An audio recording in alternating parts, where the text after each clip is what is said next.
There are moments in life that change you forever, moments that divide your existence into a before and an after.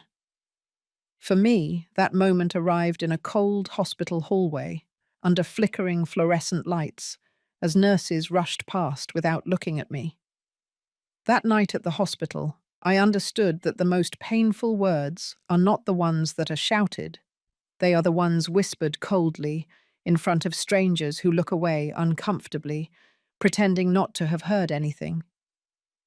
"Mum, my wife only wants family here." My son's voice sounded distant, as if coming from very far away, even though he was standing only 3 feet away. I searched his eyes, those eyes I had seen open for the first time 32 years ago. Those eyes that looked at me with adoration when he was a child, those eyes that now avoided mine as if he were ashamed to see me. And then, as I searched for any sign of remorse, any glimpse of the son I knew, Robert completed the sentence that would break me in two. "Don't push it. She has never liked you." The world stopped. The hospital voices became a distant murmur. People's footsteps turned into echoes. And I stood there, rooted in that hallway, feeling something inside me shatter without making a sound. 12 hours on the road. 12 hours sitting on an old bus that smelled of diesel and stale food.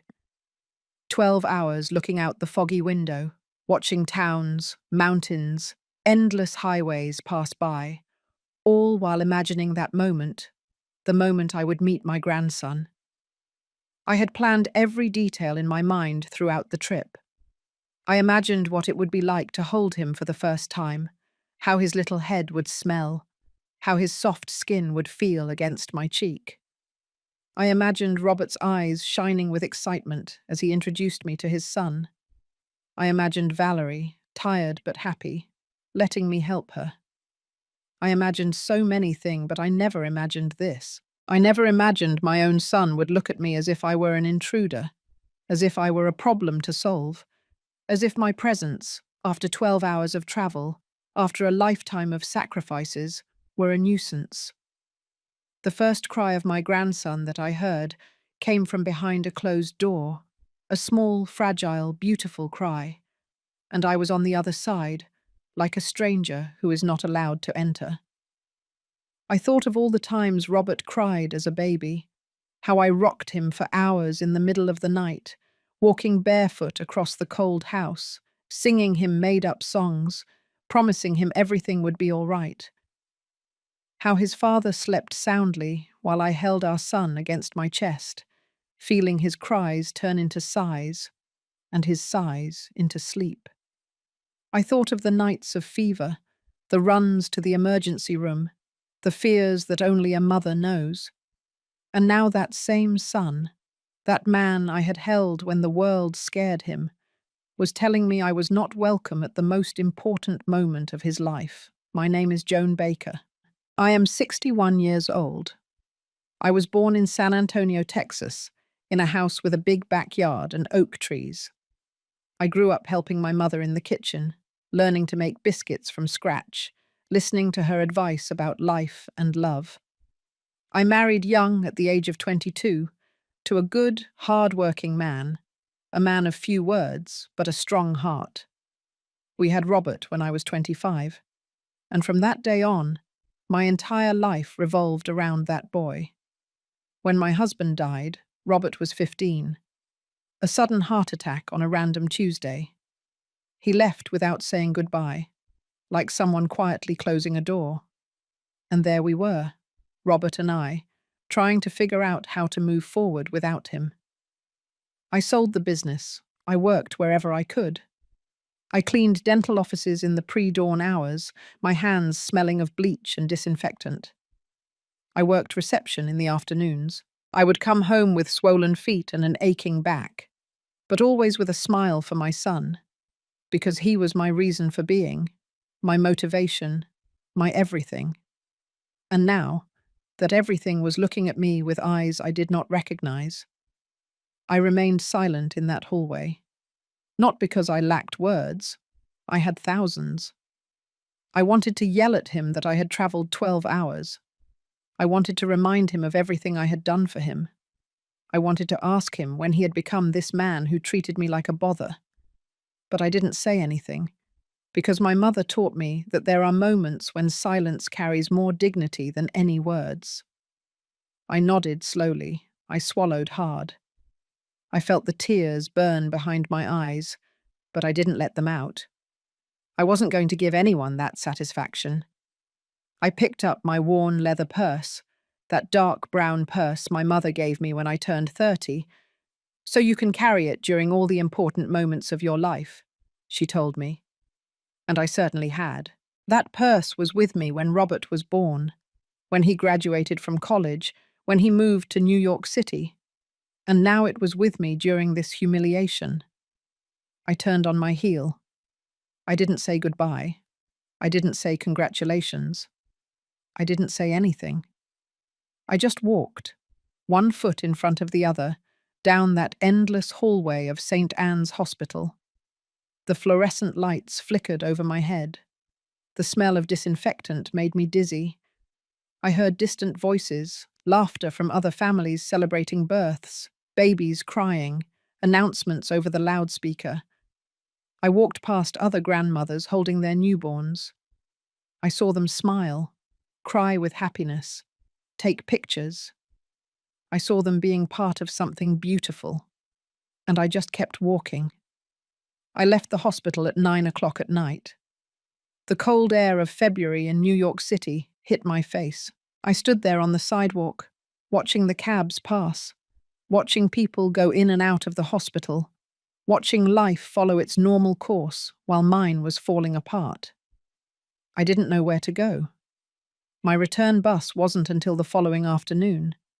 I had planned to stay several days, to help with the baby, to cook for Robert and Valerie, to be useful. But there was nothing left for me to do there. I took a taxi to a cheap motel I found online, a small room with thin walls and a squeaky bed. I could hear laughter from the hallway, televisions blasting, couples arguing. I sat on the edge of that strange bed and finally let the tears out. I cried like I hadn't cried since my husband died. I cried for all the broken expectations, for all the destroyed hopes, for that grandson who had just been born and whom they wouldn't let me meet. But most of all, I cried for my son, for the boy who hugged me tight and told me, "I love you, Mummy," before going to sleep, for the teenager who cried in my arms when his father died, for the young man who promised me he would always be there for me. Where had that son gone? At what point had he become this man who saw me as a nuisance? I barely slept that night.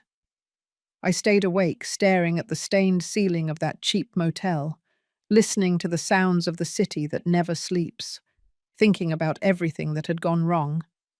At 6 o'clock in the morning, I got up. I took a long shower, letting the hot water wash away some of the pain. I got ready carefully. I put on the navy blue dress I had brought especially for this occasion. I put on makeup even though no one would see me, because I wasn't going to let anyone see me defeated. I went down for breakfast in the small motel dining room, watery coffee and hard sweet rolls. But it didn't matter. I wasn't hungry anyway. I spent the day wandering through the city, with no fixed destination, just walking, looking at storefronts, sitting on park benches, watching families pass by. Mothers with their children, grandmothers with their grandsons, whole families, happy, together. And I was completely alone. At 4 o'clock in the afternoon, I went to the bus terminal. I sat on a plastic bench to wait for my bus. Other people were waiting too. An elderly woman was reading a magazine. A young man was listening to music with headphones. A family was eating takeout sandwiches and soda. Everyone had somewhere to go. Everyone had someone waiting for them, and I only had an empty house in San Antonio. The bus left at 6. Another 12 hours of travel, but this time I wasn't looking out the window imagining happy moments. This time I only saw my reflection in the dark glass. A 61-year-old woman, tired, sad, alone. I wondered if Robert would even notice that I had left. If he would care. If he would ever think I should have treated my mother better. But something told me no. Something told me that at this moment he was completely happy with his new family, with his wife, with his son, and I was just an uncomfortable thought he preferred to forget. I arrived in San Antonio at 6 o'clock in the morning. The sun was just beginning to rise. The streets were empty. I took a taxi to my house. When I opened the door, everything was exactly as I had left it. The coffee cup I hadn't washed before leaving, the newspaper from the day before, the silence, that silence that used to be peace and was now loneliness. I left my suitcase on the floor. I hung my leather purse on the hook by the door. I made myself a cup of coffee and sat down at my kitchen table. The same table where Robert and I used to have breakfast together when he was a child. The same table where he did his homework while I prepared dinner. The same table where, now, I was completely alone. And it was there, sitting in that familiar kitchen, drinking coffee that tasted bitter, when my phone rang. It was an unknown number, New York City. For a second, my heart leaped. It's Robert, I thought. He regretted it. He's going to apologize. I answered with a trembling voice. Hello, Mrs. Joan Baker. It was not my son's voice. Yes, that's me. Good afternoon, ma'am. We are calling from St. Anne's Hospital, Billing and Collections Department. My blood ran cold. Yes, we have an outstanding balance on your daughter-in-law's delivery account, Mrs. Valerie Torres Baker. The health insurance covered most of it, but there is a remaining balance of $10,000 for the type of room they requested and some special medications not covered by their policy. $10,000. Your son, Mr. Robert Baker, provided us with your number as an emergency contact for payment issues. Emergency contact. For payment issues. Not to meet my grandson, not to be present, to pay. Ma'am, are you listening to me? I felt the coffee getting cold in my hand. How my heart was beating slowly, very slowly. And in that moment, I understood everything. Robert hadn't given the hospital my number because he wanted me to be close. He had given it because he needed my money. He needed me, the intrusive mother, the unwelcome grandmother, to pay his bills.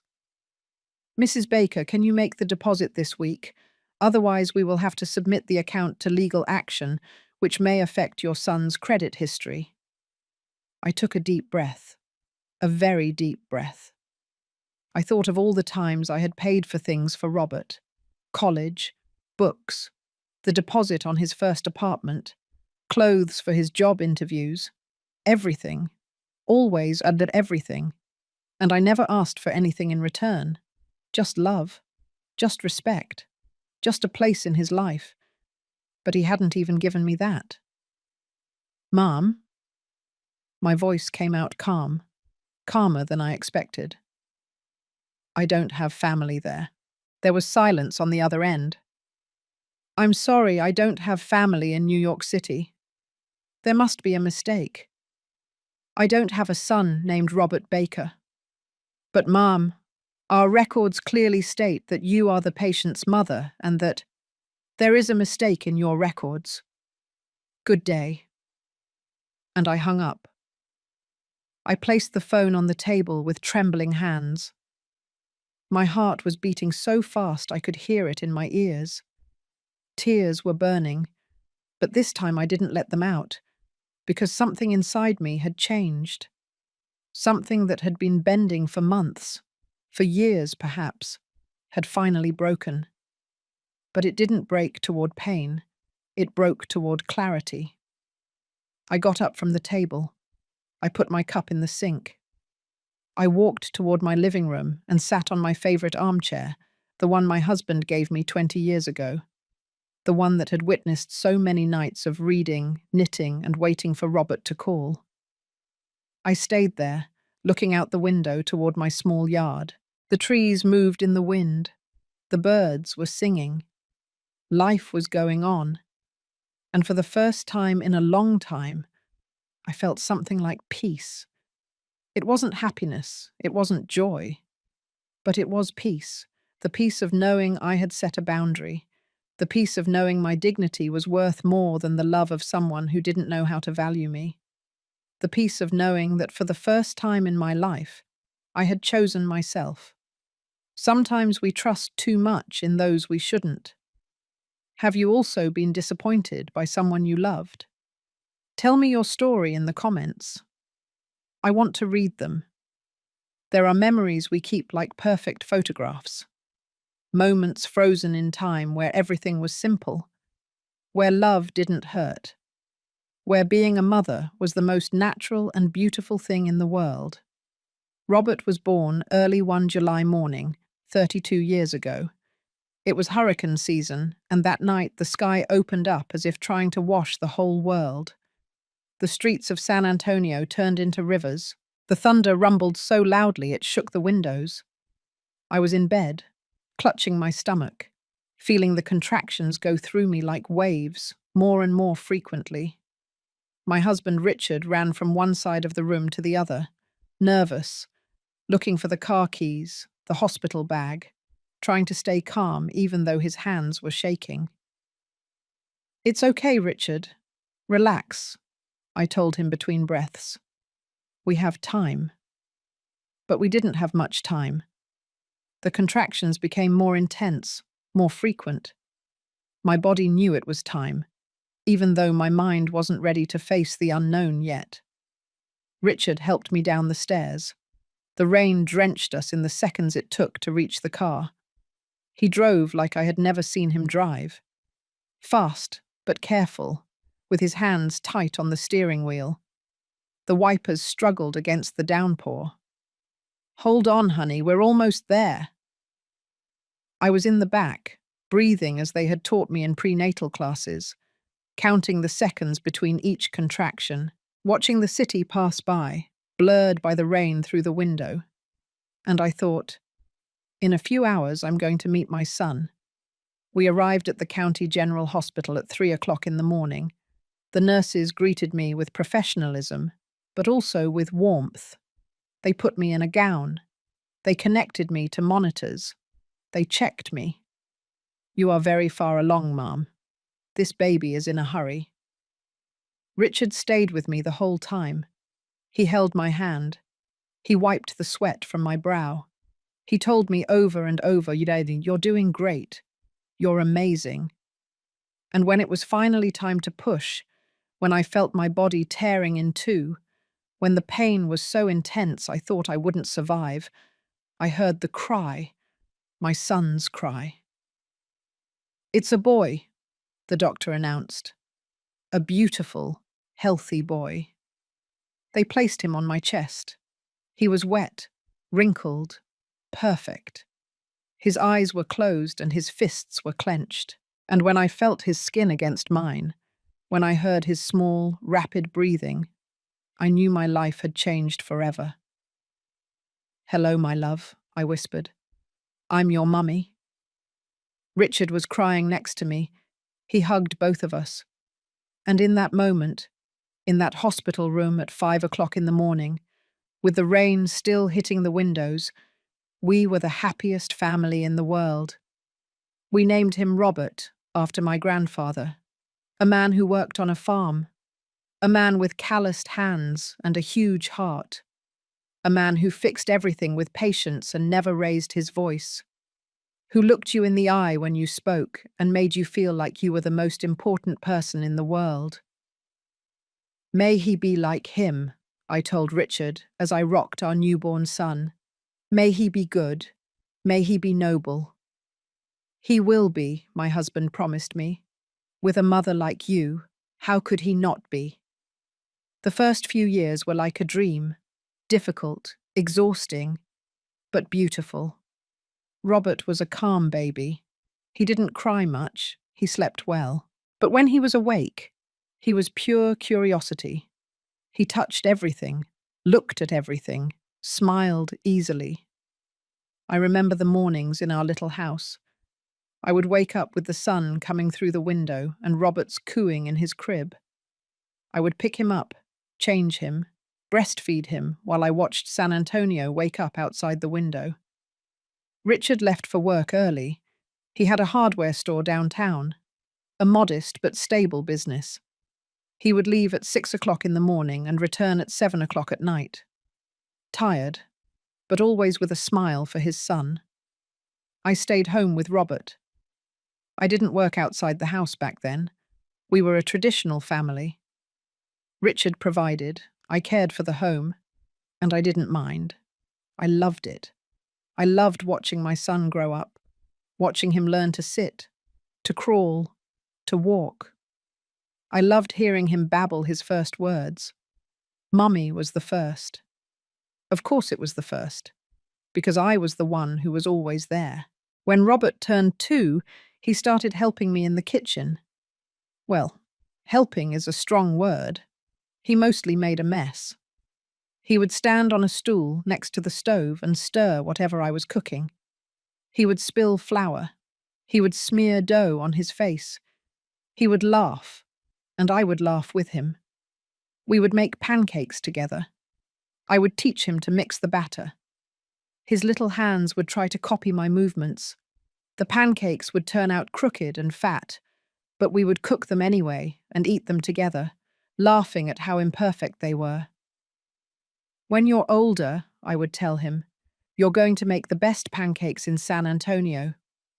Like yours, Mummy, better than yours. The house always smelled of vanilla and cinnamon, fresh coffee, and home cooking. It smelled like home. On Sundays, we went to the park, Richard, Robert, and I. We would take an old blanket and sit under the trees.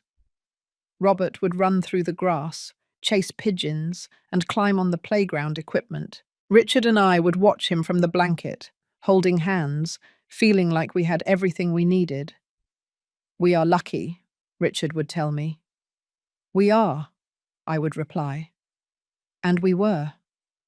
Robert kept growing, from baby to child, from child to preteen. Each stage brought its challenges, but also its joys.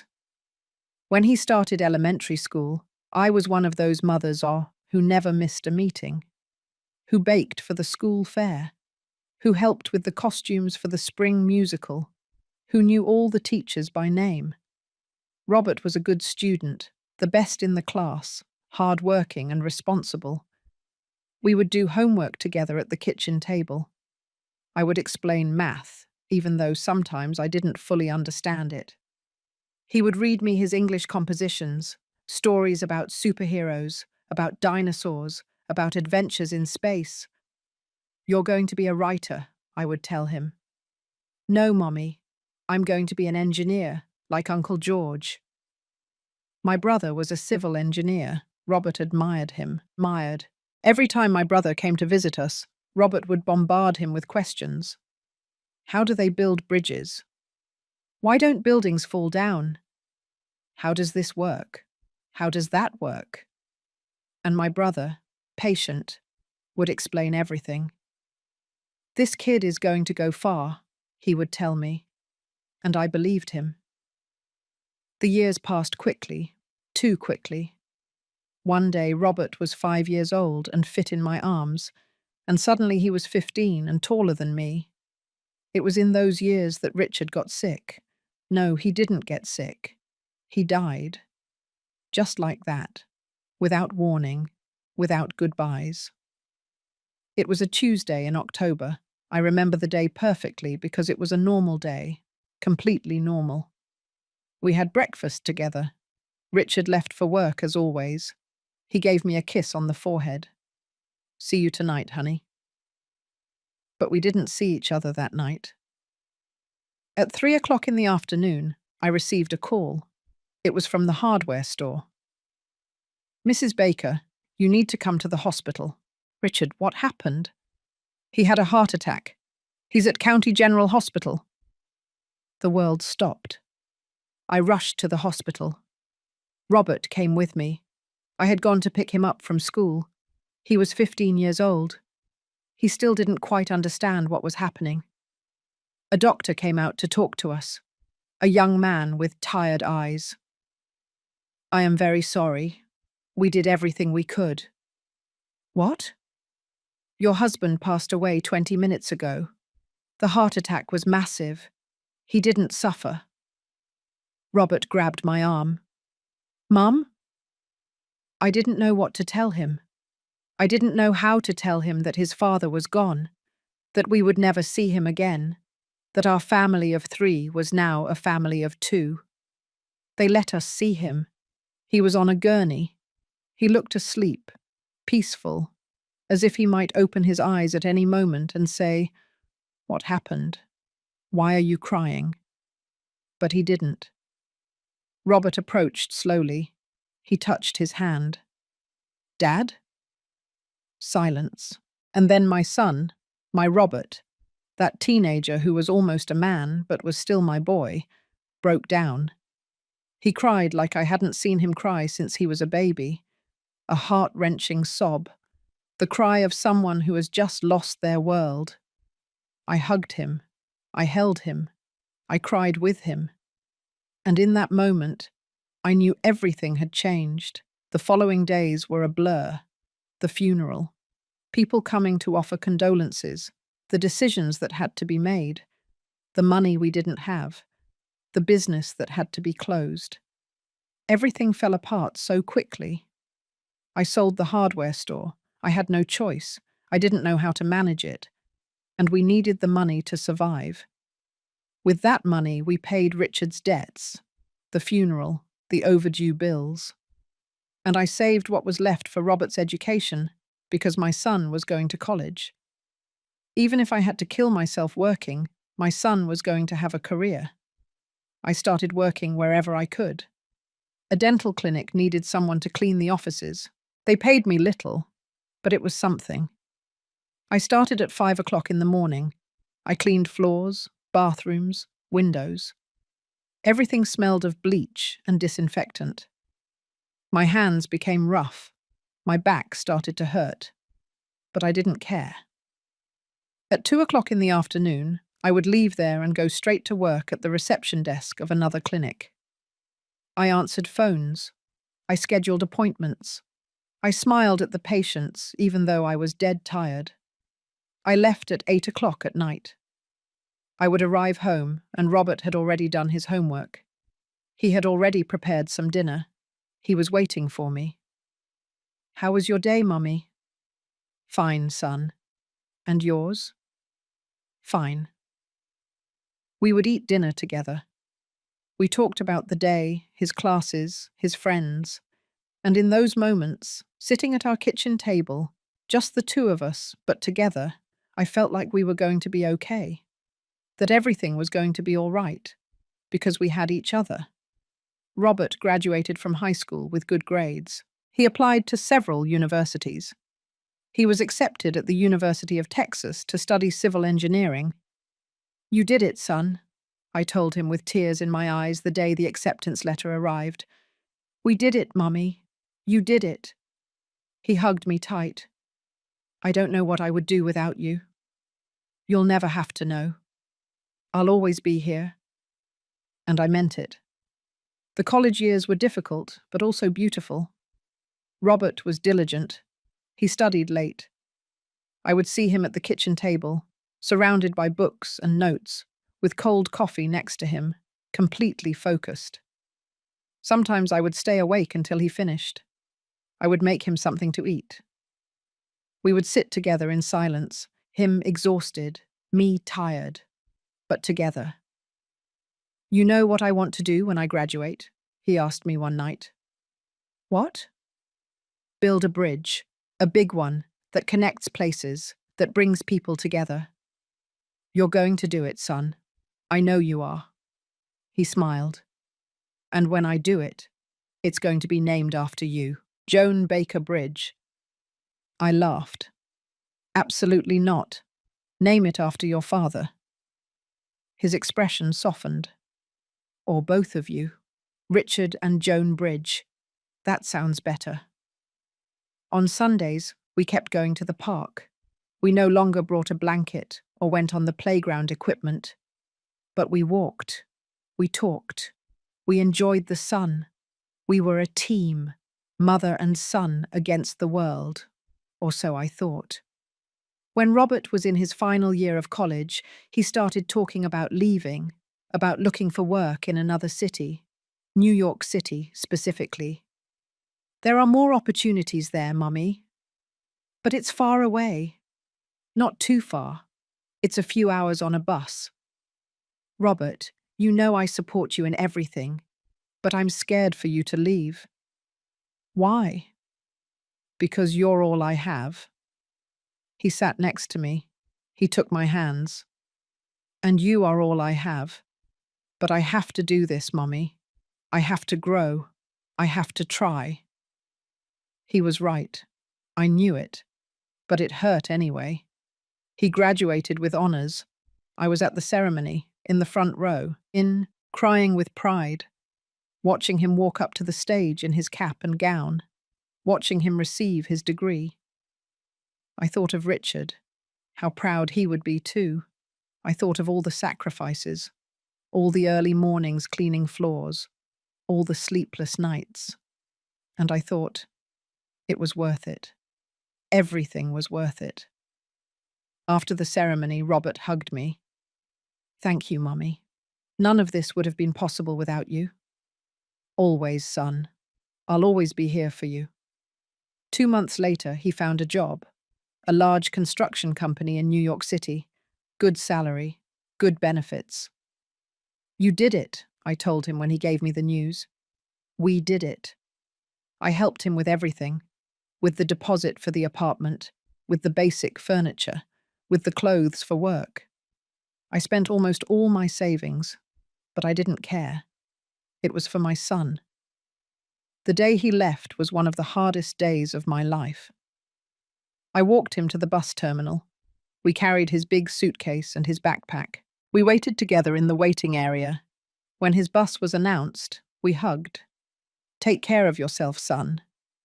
You too, Mummy. Call me when you get there. I will. And eat well. Don't just eat fast food. I won't. And don't stay up too late. Mummy, I'm going to be fine. I know, it's just that I'm going to miss you so much. Me too. He got on the bus. He found his seat next to the window. He waved at me. I stayed there, standing in that terminal, watching him through the dirty bus window, trying to imprint his face onto my memory. The bus started. I watched him drive away down the street. How he became smaller and smaller until he disappeared into the traffic. And there, standing in that noisy, crowded terminal, I felt completely alone for the first time since Richard died. I got into a taxi and gave him my address. The whole way I looked out the window without really seeing anything. When I got home, I walked in slowly. Everything was silent, a heavy, uncomfortable silence. I went to Robert's room. It was empty. The bed was made. The desk was clean. There were only a few things he hadn't taken. Old posters on the walls, school trophies. I sat on his bed. It still smelled like him. And I cried. I cried because my son was gone, because the house was empty, because I realized I had spent the last 17 years living for him, and now I didn't know how to live for myself. But I told myself, it's normal, Joan. Children grow up. Children leave. That's life. And I tried to convince myself that it was true. I tried to convince myself that this was natural, that I should be proud, that my job as a mother had been to prepare him for this moment. But a part of me, a small part that didn't want to admit it, felt that something was wrong, that emptiness wasn't just because he had left. It was something deeper. It was the premonition that things would never be the same again, that the son who had promised me he would always be there was slowly drifting away in a way I couldn't stop. And I was right, but I didn't know it yet. I still clung to the image of the child who hugged me in the park, of the teenager who cried in my arms when his father died, of the young man who told me nothing would have been possible without me.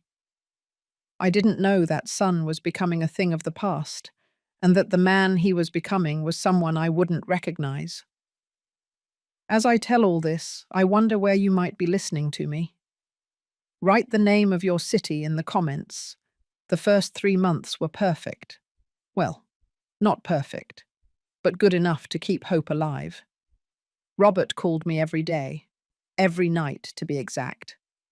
At 9 o'clock sharp, after getting home from work, after dinner, before going to bed. My phone would ring, and no matter what I was doing, I would answer immediately. Son! Hi, Mummy. How was your day? And we would talk. About everything. About nothing. About his work at the construction company. About the projects he was working on. About his co-workers. About the enormous city that still intimidated him a little. It's so big, Mummy. So many people. So many cars. So much noise. Do you like it? Yes and no. It's exciting, but it's also tiring. Sometimes I miss the calm of San Antonio. You can always come back, son. This is your home. I know, Mummy. Thank you. I told him about my day too, about work at the clinic, about Rose, my lifelong friend who kept asking about him, about the weather, about the neighborhood news. Simple, ordinary conversations, but to me they meant the world, because they meant we were still connected, that the physical distance hadn't broken our bond. Weekends were harder. The hours stretched endlessly.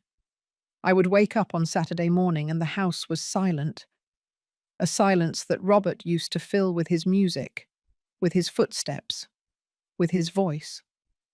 I tried to fill that void with activities. I cleaned the house from top to bottom, even though it was already clean. I cooked, even though it was only for me. I watched television without really paying attention. Rose came to visit me almost every Sunday. Oh, Joan, you need to go out more, meet people. You can't stay locked up here waiting for Robert to call. I'm not locked up and I'm not waiting for him to call. I'm just enjoying my peace and quiet. Peace and quiet? Rose scoffed. That's not peace and quiet, that's loneliness. Maybe she was right, but I wasn't ready to admit it. The first subtle change came in the 4th month. One Tuesday, Robert didn't call at 9. I waited until 9:30. Nothing. At 10, I sent him a text. Everything okay, son? He replied an hour later. Yeah, Mummy. Sorry, I lost track of time. No problem. Do you want to talk? I'm really tired. Can we talk tomorrow? Sure, son. Rest up. The next day, he did call, but the conversation was shorter, 15 minutes instead of an hour. Sorry, Mummy. I have to finish some things for work. It's okay, son. Don't worry. I believed him. Of course I believed him. It was natural for him to be busy, for work to consume him, for him to have less time. But then he went from calling every day to calling every other day, and then every 3 days, and then once a week. The change was gradual but constant, like a tide receding so slowly you don't realize it until you're standing on an empty beach, wondering where the sea went. When we did talk, his voice sounded different, distant, as if he were thinking about other things while talking to me. Robert, are you all right? You sound strange. I'm fine, Mummy. Just tired. Are you eating well? Yes. Are you sleeping enough? Yes, Mummy. Are you sure everything is okay? A sigh on the other end. Yes, Mum. Everything is fine. It's just that I've been very busy. I understand, son. I don't want to bother you. You don't bother me. But his tone said otherwise. I tried not to be too intense, not to call him so much, to wait for him to reach out to me. But the days between calls kept getting longer. 1 week, 2 weeks. There was one time when 18 days went by without us speaking. 18 days where I woke up every morning hoping my phone would ring, where I compulsively checked for messages, where I wondered if I had done something wrong, if I had overwhelmed him, if I had been too demanding. When he finally called me, after those 18 days, I tried to sound casual. "Son, what a surprise." "Hi, Mummy. How have you been?" "Fine, fine. And you?" "Very busy. Work is intense." "So intense you can't call your mother?" I said it jokingly, but it came out sharper than I intended. Awkward silence. "I'm sorry, Mummy, I really have been up to my neck in work." "I understand. It's just that I miss you, son. I miss talking to you." "Me too. But you have to understand that my life here is different. I have a lot of responsibilities." "I know. I don't want to pressure you. I just want to hear from you. And you will hear from me. I promise I'll call more often." But he didn't. The calls continued to space out, and when we talked, they were increasingly brief, more superficial. He no longer told me about his day. He no longer asked about mine. They were functional conversations, like fulfilling a duty. "How are you?" "Fine." "What have you been up to?" "Working." "Anything new?" "No." "Well, son, I'll let you get some rest." "Okay, Mummy, take care." And we would hang up. I was left with the phone in my hand, feeling how something invisible but real was breaking between us. It was on one of those brief, almost transactional calls when Robert dropped the bombshell. "Oh, Mummy, I met someone." My heart leapt, not with alarm, with hope. A girlfriend. My son had a girlfriend. "Really, son, that's wonderful. Tell me everything." For the first time in weeks, I heard genuine excitement in his voice. "Her name is Valerie. She's an architect. She works at the same construction company." "That's great, son. What is she like?" "She's incredible, Mummy. She's smart, talented, beautiful. She's 28 years old. She graduated from NYU. 28 years old. Robert was 24. She was older, but it didn't matter." "I'm so happy for you, son. Have you been dating long?" "About 2 months." 2 months, and he was only telling me now. "And how is everything going?" "Very well. I'm really happy, Mummy. I haven't felt this way in a long time." His happiness was palpable, genuine, and I was happy for him. A mother always wants to see her child happy. "I would love to meet her son." There was a slight pause. "Yeah, sure." "Sometime?" "Sometime? Yeah, Mummy, it's still too soon. We're just getting to know each other." "But you've been dating for 2 months." "Yes, but we'll see. I don't want to rush things." I nodded, even though he couldn't see me. "It's okay, son. Whenever you're ready." "Thanks for understanding." "Will you send me a picture of you two?" Another pause. "Later, okay? I have to go. Valerie is waiting for me." Valerie is waiting for me. Those 4 words stabbed me in the chest without me knowing why. "Okay, son. Have fun." "Thanks, Mummy. Love you." "I love you too." He hung up before I could say anything else. I sat in my armchair looking at the phone, trying to process what had just happened. My son had a girlfriend. It was good news. I should be celebrating. So why did I have this knot in my stomach? I tried to convince myself it was just motherly nerves, that it was natural to worry. that every mother feels something when her son starts a serious relationship. But it was more than that. It was the tone of his voice when he spoke of her. The way he had said, "Valerie is waiting for me."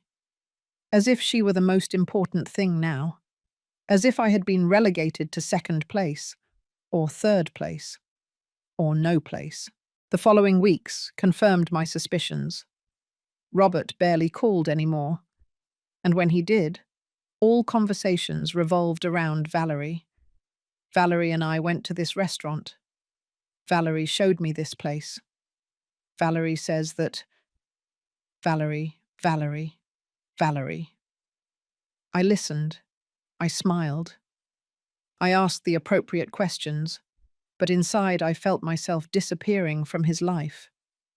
I sent him texts, and he took hours to respond, sometimes days.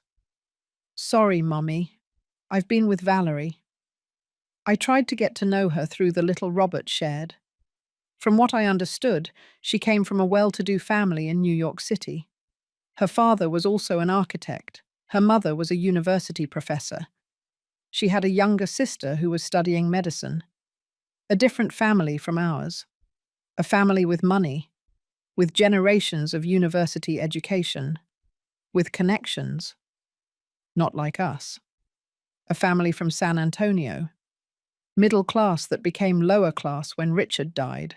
A mother who cleaned floors, and a son who had studied on scholarships. I wondered what Valerie would think of us, of me. I tried not to think that way, to not create stories in my head. But it was difficult when Robert shared less and less with me. One day while we were talking on the phone, I heard a woman's voice in the background. "Robert, are you coming?" "I'm coming, honey." "Honey, is Valerie there?" I asked. "Yes, Mummy. She's here at the apartment." "Oh, I didn't know you were living together." Silence. "We're not living together. She just came to visit me." "I understand." Another awkward silence. "Mummy, I have to go. Valerie and I are going out." "Of course, son. Have fun." "Thanks. I'll call you later." But later became an empty promise. Months passed. Robert was increasingly evasive, more distant, more absent. For my 60th birthday, he didn't come. He sent flowers by mail, yellow roses, 12 roses, one for each month we hadn't seen each other. The card read, "Happy birthday, Mummy. Sorry I couldn't be there. Valerie and I have a lot of work. Love you very much. Robert." I stared at those flowers for hours. They were pretty, expensive, probably, but they were cold. There was no warmth in them. There was no presence. They were just a reminder that my son was hundreds of miles away, too busy with his new life to come see his mother on her birthday. Rose organized a small meal at my house. She invited some friends from the neighborhood. We made turkey and dressing. We sang Happy Birthday. We ate cake. Everyone asked about Robert. "Didn't your son come?" "He couldn't.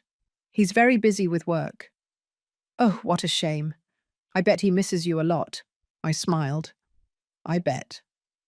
But inside I wondered if it was true. That night, after everyone left, I collected the dishes alone. I put away the leftovers, I swept the floor, I washed the kitchen, and when everything was finally clean and tidy, I sat in my armchair with a cup of tea. The yellow roses were in a vase on the table. I stared at them, and for the first time, I allowed myself to think what I had been avoiding for months. My son is drifting away, and I don't know how to stop it. Worse still, I was beginning to suspect that I couldn't stop it. Because when someone wants to leave, when someone has decided that there are things more important than you, there is nothing you can do. You can only watch them go, and try not to break in the process. The flowers wilted over the days, the petals turned brown. They fell off one by one. I should have thrown them away. Any normal person would have thrown them away. but I left them there, dry, dead, in that vase on my table, as a reminder of something I didn't want to accept yet. That the son I knew, the son who called me every day, the son who told me nothing would have been possible without me, that son no longer existed. Or at least, he no longer existed for me. There are moments in life where you force yourself to believe a lie because the truth is too painful. Moments where you convince yourself that you are the problem because it's easier to change yourself than to accept that someone you love is hurting you. I reached that point after my 60th birthday. I sat in my kitchen looking at those dead roses and made a decision. I was to blame. Of course I was. I must call too much. I must ask too many questions. I must be one of those intense mothers, one of those who can't let go of their children, one of those who suffocates them with her love. Robert needed space. He needed to build his own life. And I, with my constant need to know about him, to talk to him, to be part of his world, was drowning him. That narrative made sense. It was logical. It was what all the self-help magazines said. Learn to let go of your adult children. Don't be a helicopter mum. Let your son live his life. So I decided to do exactly that. I stopped calling him completely.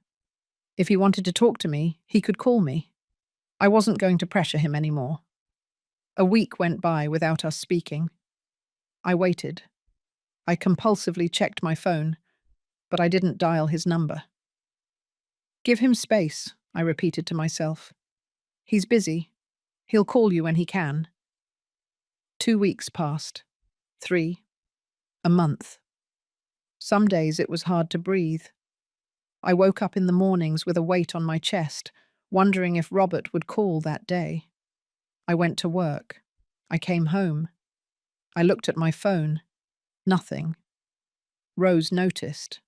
Of course she did. Joan, how long has it been since you talked to Robert? A month, more or less. And why don't you call him? Because I'm trying to give him space, not be intense.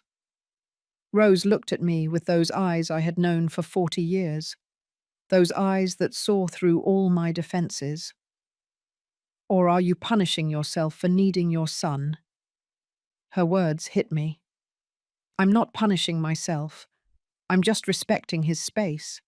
There's a difference between respecting his space and disappearing from his life, Joan. And what do you want me to do? Call him and bother him? Pressure him? I want you to stop thinking that needing your son is bothering him. I remained silent. Rose sighed. I don't know what's going on with Robert, but I know it's not your fault. You are a loving mother, a good mother, and if he can't see that, the problem is his, not yours. I wanted to believe her. I really did. But it was easier to blame myself. In the 5th week, my phone finally rang. It was Robert. My heart leaped so violently I thought it would come out of my chest. I took 3 deep breaths before answering. I tried to sound casual, as if I hadn't been waiting for this call for 35 days. Son? Hi, Mummy. How have you been? His voice sounded cheerful, light, as if nothing had happened, as if we hadn't gone more than a month without speaking. Fine, son. And you? Very well. Very well. In fact, I was calling because I have some news. My heart sped up again. What happened? Valerie and I are getting married. The world stopped. All the background noise disappeared. The ticking of the kitchen clock, the hum of the refrigerator, the distant barking of a dog in the street. Everything went silent. Mummy, are you there? Yes. Sorry, son. What a surprise. Good surprise, I swallowed. Of course it is. Congratulations, son. I'm so happy for you. Was I happy? I didn't know. I felt so many things at the same time that I couldn't distinguish one emotion from another. Joy because my son was happy. Fear because everything was changing too quickly. Pain because I barely knew this woman with whom my son would share his life. And a question I didn't dare ask out loud. Is there room for me in this new family you are building? Thanks, Mummy, I'm very excited. I can imagine. When is the wedding? In 3 months. It's going to be simple. In New York City. Just close family and intimate friends. Of course. I'll definitely go. There was a pause. Small, but noticeable. Great. I'm going to send you the details by email. By email? Yeah, Mummy. Valerie is organizing everything online. It's easier that way. I understand. I didn't understand anything. Well, Mummy, I have to go. I need to keep calling people to let them know. Have you told many people already? Yes, Valerie's parents, her sister, some friends. And you're only telling me now? It slipped out. I didn't want to sound resentful, but it sounded exactly like that. Mummy, please don't start. I'm not starting anything. I'm just asking. Well, it sounds like you are. Look, you're important to me, but I also have to coordinate with a lot of people. Not everything revolves around you. His words were like a slap. I'm not saying everything revolves around me. Then don't take it personally. How am I not supposed to take it personally, Robert? I'm your mother. Exactly. You're my mother, not my wife. Valerie is my priority now. Silence. A long, heavy silence, filled with everything we couldn't say. Mummy, are you there? Sorry, I didn't mean to sound like that. It's just that there's a lot of stress with the wedding. Many decisions, many things to organize. I understand. Do you really? Yes, son. I really do. I congratulate you. I congratulate you both. Thanks, Mummy. That means a lot to me. Did it mean a lot? I wasn't sure of anything anymore. I'll send you the wedding details, okay? Okay. I love you, Mummy. And I love you, son. He hung up. I stayed sitting in my kitchen with the phone still to my ear, listening to the dial tone, feeling something inside me crack a little more. My son was getting married, to a woman I didn't know, in a wedding that was being planned without my involvement, and I was smiling and saying I was happy, because that was what I was supposed to do. 2 days later, I received the invitation by email. It was elegant, professional, with a minimalist design in beige and gold tones. There was a photo of Robert and Valerie, him smiling from ear to ear. Her, beautiful, in a white dress, perfect makeup, wavy hair falling over her shoulders. They looked happy. They looked in love, and I felt like an intruder looking at that photo. The invitation read, Robert Baker and Valerie Torres request the honor of your presence at the celebration of their marriage. It didn't say, with love, Robert and Valerie. It didn't say, we want to share this special day with you. Just request the honor of your presence, as if I were just another guest. Like any co-worker, like any distant acquaintance, like someone expendable. I printed the invitation. I don't know why. Maybe because I needed to see it on paper for it to feel real. I put it on the refrigerator with a magnet. For the next few days, I looked at it every time I walked past the kitchen, and each time I felt the same knot in my stomach. A week later, gathering my courage, I called Robert. Son? Yes, Mummy. I received the invitation.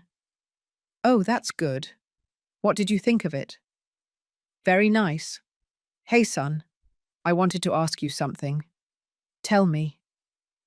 Do you think I could meet Valerie before the wedding? I don't know. Maybe we could grab a coffee or lunch together. Oh. Silence on the other end. It's just complicated, Mummy.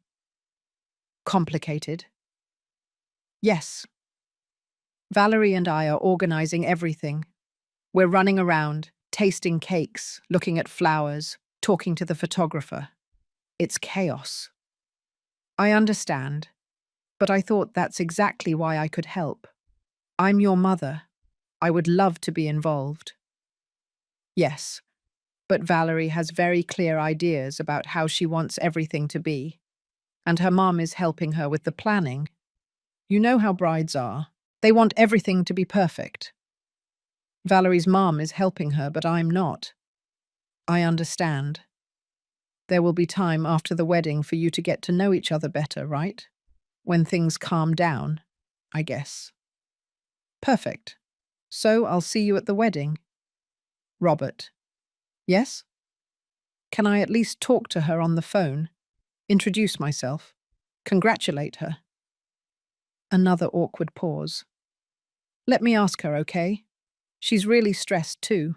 I don't want to pressure her. Pressure her?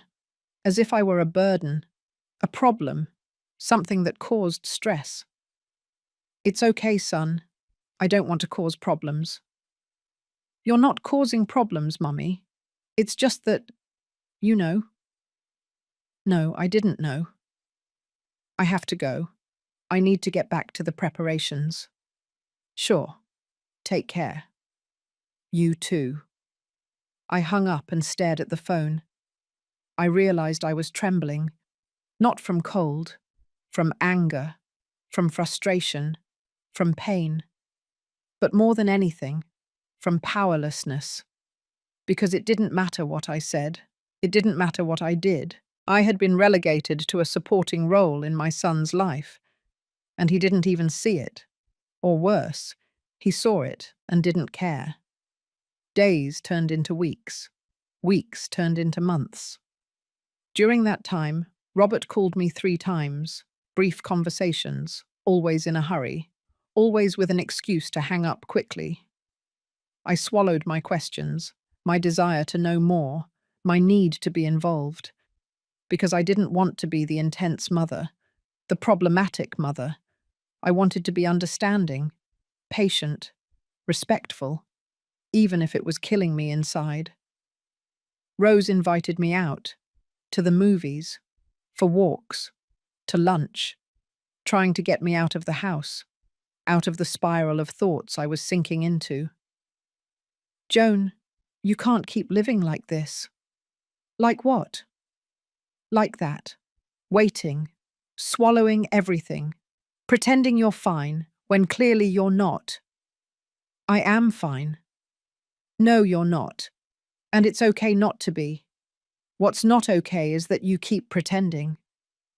But pretending was easier than facing the truth, and the truth was too painful. 2 weeks before the wedding, I decided I needed to buy something to wear. I couldn't show up at my son's wedding wearing just anything. I had to look nice, presentable. I went to a shopping mall. I went into several stores. I tried on dresses, blouses, skirts. I didn't like anything. Or rather, nothing made me feel the way I wanted to feel. I wanted to feel important, valued, like the mother of the groom. But every dress I tried on made me feel invisible. I finally bought a navy blue dress. Elegant, but not flashy. Appropriate for a wedding. Appropriate for just another guest. I also bought new shoes, and I went to the neighborhood salon to get my hair done. Special occasion? The stylist asked. My son's wedding. How exciting. First child? The only one. Oh, how lovely. I bet he's so happy to share this day with you. I smiled. I bet. A lie. Everything was a lie. But it was easier to lie to strangers than to admit the truth. The day before the wedding, I took the bus to New York City. Another 12 hours of travel. But this time I wasn't excited. I wasn't imagining beautiful moments. I was traveling with a knot in my stomach, with fear, with the certainty that something was going to go wrong. I arrived early in the morning. Robert had given me the address of a hotel near the wedding venue. Nothing luxurious. A simple room in a 3-star hotel. I checked in. I went up to the room. I left my suitcase. I sat on the bed. And I allowed myself to cry for a few minutes. Just a few minutes. Because I had to pull myself together. I had to be ready. I had to be strong. The wedding was at 4 o'clock in the afternoon in a garden in the south of the city. I arrived at 3. I didn't want to be late, but I didn't want to be the first one there either. When I arrived, there were already people. Servers setting up the last things, musicians preparing their instruments, flowers. Everywhere. It was beautiful, simple, but elegant. And I was standing there at the entrance, feeling completely out of place. I saw Valerie from afar. She was with a group of women, all of them laughing, all beautiful, all impeccably dressed. I took a deep breath and approached. Valerie turned around. She looked me up and down. Her eyes stopped for a second longer than necessary on my shoes, on my dress, on my hair. And in that second, I knew exactly what she was thinking.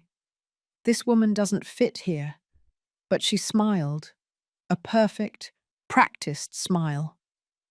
You must be Joan, Robert's mother. Yes. Nice to meet you, Valerie. I finally get to meet you. I leaned in to give her a hug. She accepted it, but it was mechanical, without warmth, like hugging someone you were forced to hug. She quickly pulled away. It's nice to meet you. Robert has told me so much about you. Had he? I doubted it. You too. You look beautiful. Thanks. Awkward silence. Well, excuse me. I have to get back to attending to the guests. You know how it is? And she left. Just like that. Without asking how I was. Without asking about the trip. Without introducing me to the women she was with. She just left. I stood there, in the middle of that beautiful garden, surrounded by strangers, feeling more alone than ever. I looked for Robert. I found him near the altar, talking to some men in suits. He looked nervous, but happy. I approached. Robert. He turned around. Mum, you made it. He hugged me. It was a quick hug, the kind you give when people are watching. Of course I made it, son. I wouldn't miss it for anything. I'm glad. Hey, thanks for coming. As if I had a choice not to come. How are you feeling? Nervous, excited, all mixed up. That's normal. Yeah. One of the men called him. Excuse me, Mum. I have to get back to this. We'll talk later, okay? Sure, son. And he left too. I was left there, alone, again. I looked for my seat among the chairs. There were cards with names. I found mine. 3rd row. Not the first. Not next to the immediate family. The 3rd. I sat down. I looked around. The 1st row was reserved for Valerie's parents. The 2nd for the grandparents and aunts and uncles. I, the mother of the groom, was in the 3rd row, between distant cousins and family friends. As if I were an afterthought. Someone who wasn't that important. I swallowed hard. I tried not to cry. It doesn't matter, I told myself. What matters is that Robert is happy. But it did matter. Of course it mattered. The ceremony began. It was beautiful. Robert looked so happy. Valerie looked radiant. When they exchanged vows, I cried. But they weren't just tears of joy. They were tears of grief. Because something told me I was losing my son, not to a new life. I was losing him to me. After the wedding, everything became silence. Not the kind of peaceful silence that comforts you, but the kind of deafening silence that constantly reminds you of what you have lost. Robert called me once, after returning from their honeymoon. A week in Miami that I saw completely documented on Valerie's social media. Photos on the beach, in fancy restaurants, toasting with champagne glasses, smiling, kissing, happy. I liked every photo. I commented things like, so beautiful or enjoy. Valerie never responded to my comments, not a single one. When Robert finally called, he sounded relaxed, content. Hi, Mummy. How have you been? Fine, son. How was the honeymoon? Incredible. Miami is beautiful. You should go sometime. With what money? I wanted to say, but I didn't. And what have you been up to? The usual. Work, the house. Nothing special. That's good. Silence. Well, Mummy, just calling to say hello. We're organizing the apartment. Valerie brought a lot of things, and we have to put everything away. Of course, son. Don't worry, I'll call you soon, okay? When you can. Take care. You too. And he hung up. 5 minutes. The conversation lasted 5 minutes. I stared at the phone, feeling that emptiness in my chest grow larger. Days turned into weeks. Weeks turned into months. Robert called me every 2 or 3 weeks. Brief, superficial conversations, always in a hurry. How are you, Mummy? Fine, son. And you? How is everything with Valerie? Good, good. Everything's calm. That's good. Hey, when are you two coming to visit me? It's been so long since I've seen you. Soon, Mummy. Soon, soon. That word became an empty promise, a placebo he gave me to keep me quiet. But soon never came. I tried to fill my days. Rose and I signed up for knitting classes at the neighborhood community center. I learned to make scarves, hats, little baby blankets. Who are those little blankets for? Rose asked me one day. For when I have grandchildren, I replied without thinking. Rose looked at me, but didn't say anything. We both knew that was a long way from happening, or so I thought. It was on one of those bi-weekly calls when Robert gave me the news. It was a Tuesday night. I was watching television when my phone rang. I saw his name on the screen, and my heart did that leap. It always did when he called. Son? Hi, Mummy, how are you? Fine. Everything okay over there? Yes, very well. In fact, I have some news. Something in his tone alerted me. He sounded excited, nervous, like when he was a child and had something important to tell me. What is it? Valerie is pregnant. The world stopped. All the background noise disappeared. The television, the hum of the refrigerator, the street traffic. Everything went silent. Mummy, are you there? Yes, sorry, What did you say? That Valerie is pregnant. We're having a baby. I felt the tears welling up, how my heart expanded so much it hurt. Son, you don't know how happy I am. And it was true. I was genuinely happy. I was going to be a grandmother, after so many years taking care of Robert. After all the sacrifices, after all the pain, I was going to have a grandson. How far along is she? 3 months. 3 months. And he was only telling me now. Why didn't you tell me sooner? We wanted to wait. You know, just in case. The first 3 months are the most delicate. I understand. But I didn't understand why he had told other people before me, because I was sure I wasn't the first to know. And how is Valerie? How is she feeling? Tired, but fine. She's had some morning sickness, but nothing serious. She's excited. I can imagine. Do you know what it is yet? Not yet. They'll tell us at the next appointment. How exciting, son. Yeah, Mummy. I'm really happy. scared too, but happy. For the first time in months, I heard genuine warmth in his voice. I heard the son I knew, the boy who looked for me when he was scared, the young man who shared his dreams with me. "You're going to be a wonderful father, son. I hope so. I know so." Comfortable silence, the kind we hadn't had in a long time. "Hey, Mummy." "Yes?"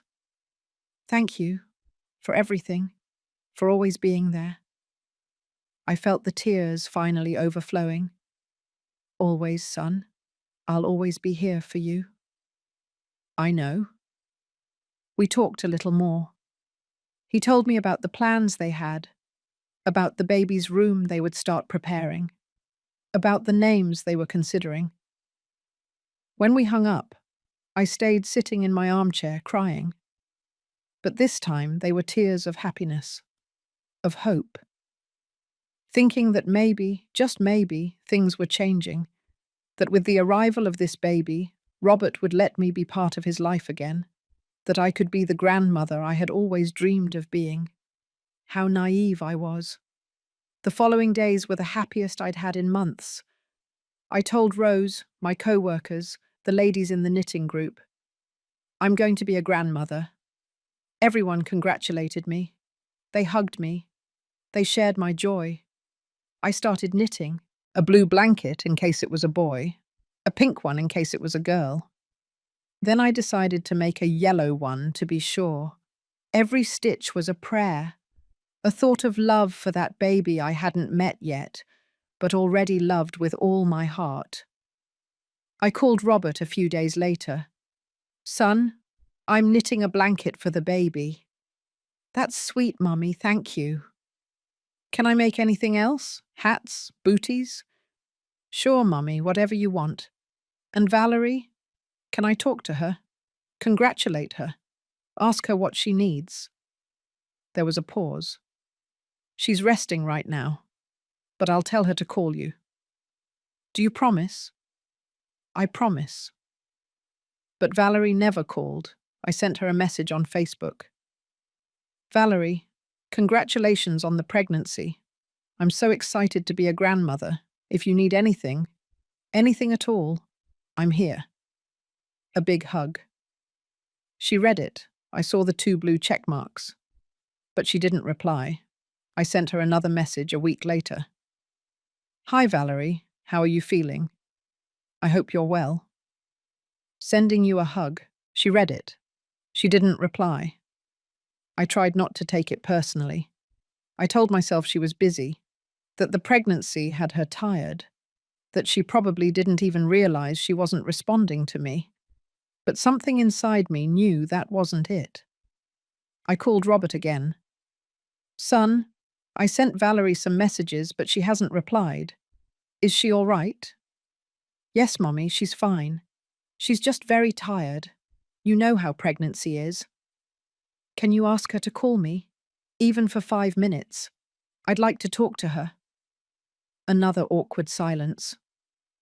"Mummy, Valerie isn't much of a phone talker. She prefers messages." "But she doesn't respond to my messages." "Give her time. She's very emotional right now with the pregnancy." There was always an excuse. There was always a reason why I couldn't get closer. Months passed. I followed Valerie's pregnancy through Facebook. She uploaded photos of her baby bump, the clothes they were buying, the baby's room they were decorating. It was a boy. They were going to name him Matthew. Matthew. My grandson would be named Matthew. I commented on every post. "How beautiful. I can't wait to meet my Matthew. I love you both."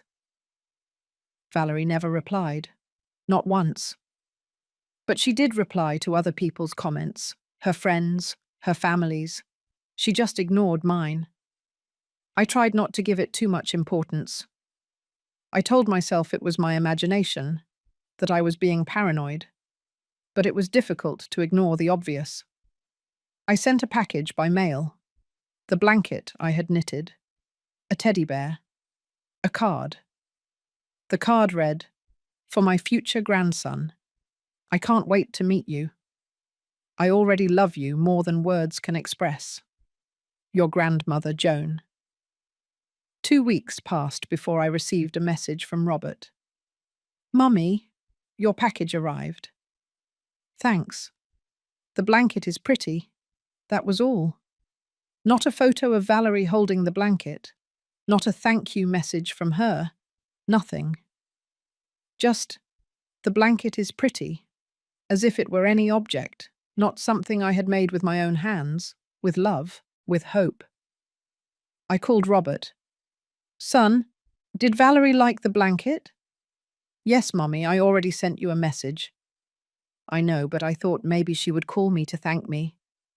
Mummy, I already told you. She's not very expressive. Not even a message. She's very tired. The pregnancy has her exhausted. Always the same excuse. And you, son? How are you feeling? Nervous? Yes, very nervous, but also excited. Have you gone to prenatal classes? Yes. Valerie and her mum go together. Valerie and her mum, not Valerie and me. And do you go with them? Sometimes, when I can get off work. That's good, son. I wanted to ask him why I wasn't invited, why Valerie's mum could be involved, but I couldn't. But I was afraid of sounding resentful, of sounding like the problem. So I swallowed it, as I swallowed everything. Hey, son, I wanted to ask you something. Tell me, when Matthew is born, can I come meet him? It should have been a ridiculous question. Obvious. Of course, a grandmother can go meet her grandson. But something in his silence told me nothing was obvious with them. Sure, Mummy, of course. When? The same day he's born? It's better to wait and see how everything goes, okay? The delivery can be complicated. Valerie is going to need time to recover. I understand. But afterwards, yes, right? Can I go after? Yes, Mummy. We'll see how we organize everything. We'll see. Another vague promise. Another way of saying maybe, without saying no. Okay, son. Hey, Mummy, I have to go. Valerie is calling me. Of course. Say hi to her for me. I will. Take care. He hung up.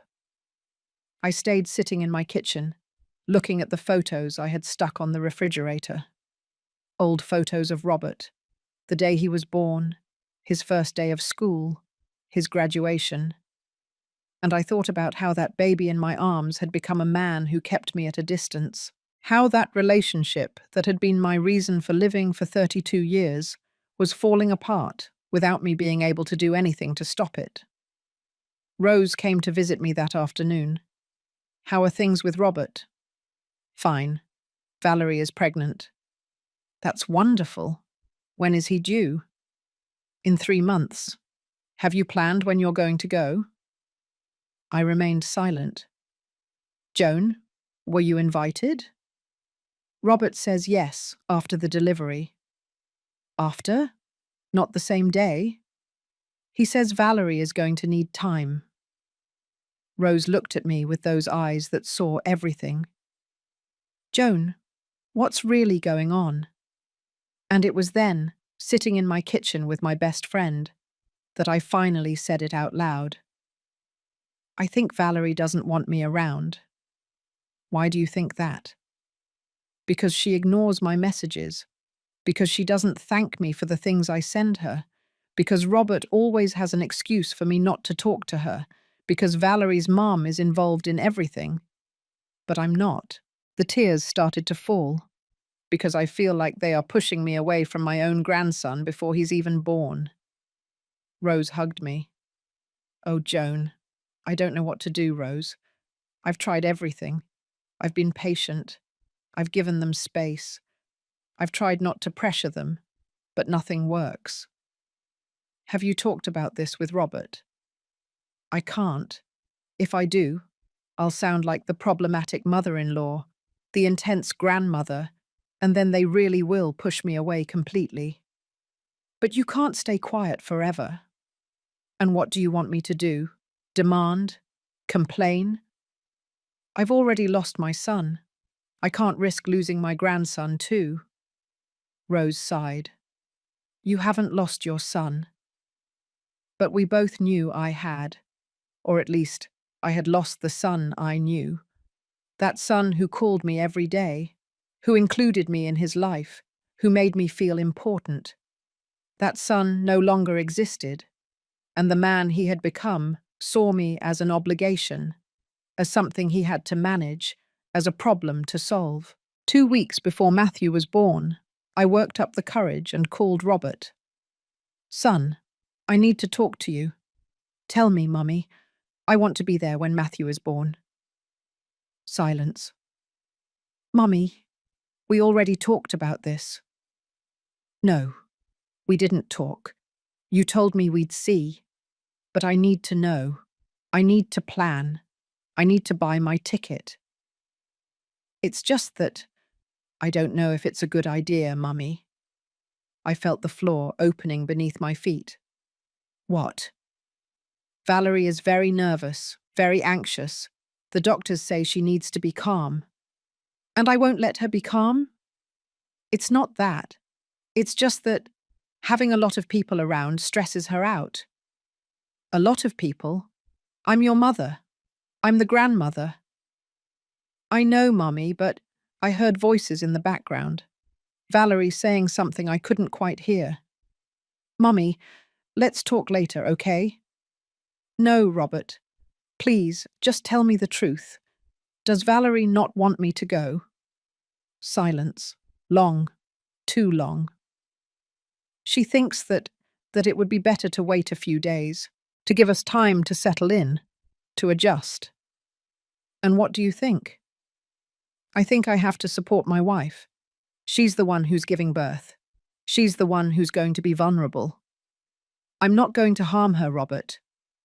I didn't say you were going to harm her. Then why can't I go? Because she needs space, Mummy. Why can't you understand that? His tone became defensive, frustrated. I understand, son. What I don't understand is why Valerie's mum can be there. But I can't. Because she's her mother, and I'm yours. It's different. Why is it different? Because it is, Mummy. Don't keep this going. Robert. Mummy, please, don't make things complicated. I have enough stress already. Valerie is about to give birth. I have a lot of work. I'm trying to keep everything under control. Can you, for once, not make this harder? His words hit me like a slap. Make what harder? Wanting to meet my grandson? Yes, that. Because now is not a good time. And when is a good time going to be? When I tell you. Silence. A cold, hard silence, full of everything we weren't saying. I understand, I finally said. You really do? Robert asked, with obvious relief on his face. Yes, son. I understand perfectly. Thank you, Mummy. I knew you would understand. But I didn't understand anything. I only understood that they were leaving me out. That after all the sacrifices, after all the love, after everything I had given, I wasn't important enough to be present at one of the most important moments of my son's life. I'll let you know when he's born, okay? Whatever you want. Mummy, don't get like that. I'm not getting any way, Robert. I'm just respecting what you and Valerie want. Thanks, you're welcome. I love you, Mummy. Did he love me? I wasn't sure what that meant anymore. And I love you, son. I hung up before I started to cry. I sat in my armchair and cried like I hadn't cried in months.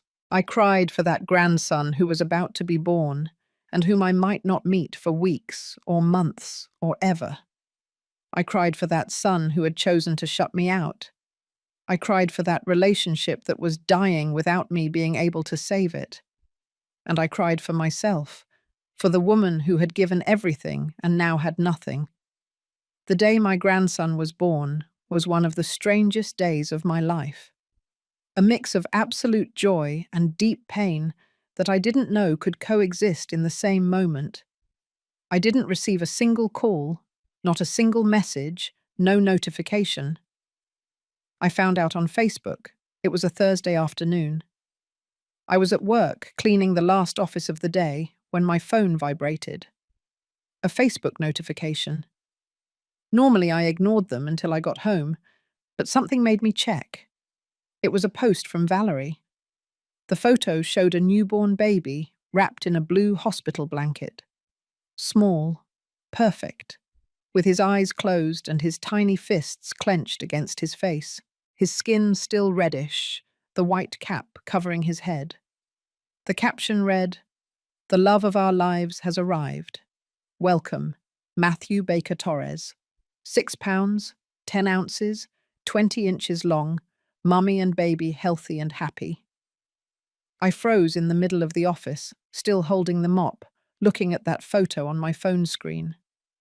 My grandson had been born, and I was finding out through a social network, like any stranger, like any distant acquaintance, as if I weren't the grandmother. The tears started to fall uncontrollably. I sat on the office floor, still wearing my cleaning gloves, and I cried. One of my co-workers came in and found me like that. "Joan, what happened? Are you okay?" I couldn't speak. I just showed her the phone. My grandson was born. "But that's wonderful. Why are you crying?" "I found out on Facebook." My co-worker's expression changed. She understood immediately. "Oh, Joan." She helped me up. She took off my gloves. She took me to the restroom so I could wash my face. "Go home. I'll finish up here." "But I still have work to do." "It doesn't matter. Go. Call your son." I grabbed my things and left the clinic. The journey home was automatic. I don't remember taking the bus. I don't remember walking the 3 blocks from the stop to my door. I only remember that suddenly I was sitting in my kitchen, looking at that photo on my phone, zooming in to see my grandson's little face better. He had Robert's nose, the broad forehead. His hands already looked like my son's when he was a baby. He was beautiful, perfect, and I hadn't been there. I zoomed in more on the photo. I tried to memorize every detail. The shape of his lips, his plump cheeks, the way his little fingers curled. The comments on the post were already hundreds. "Congratulations, what a beautiful baby.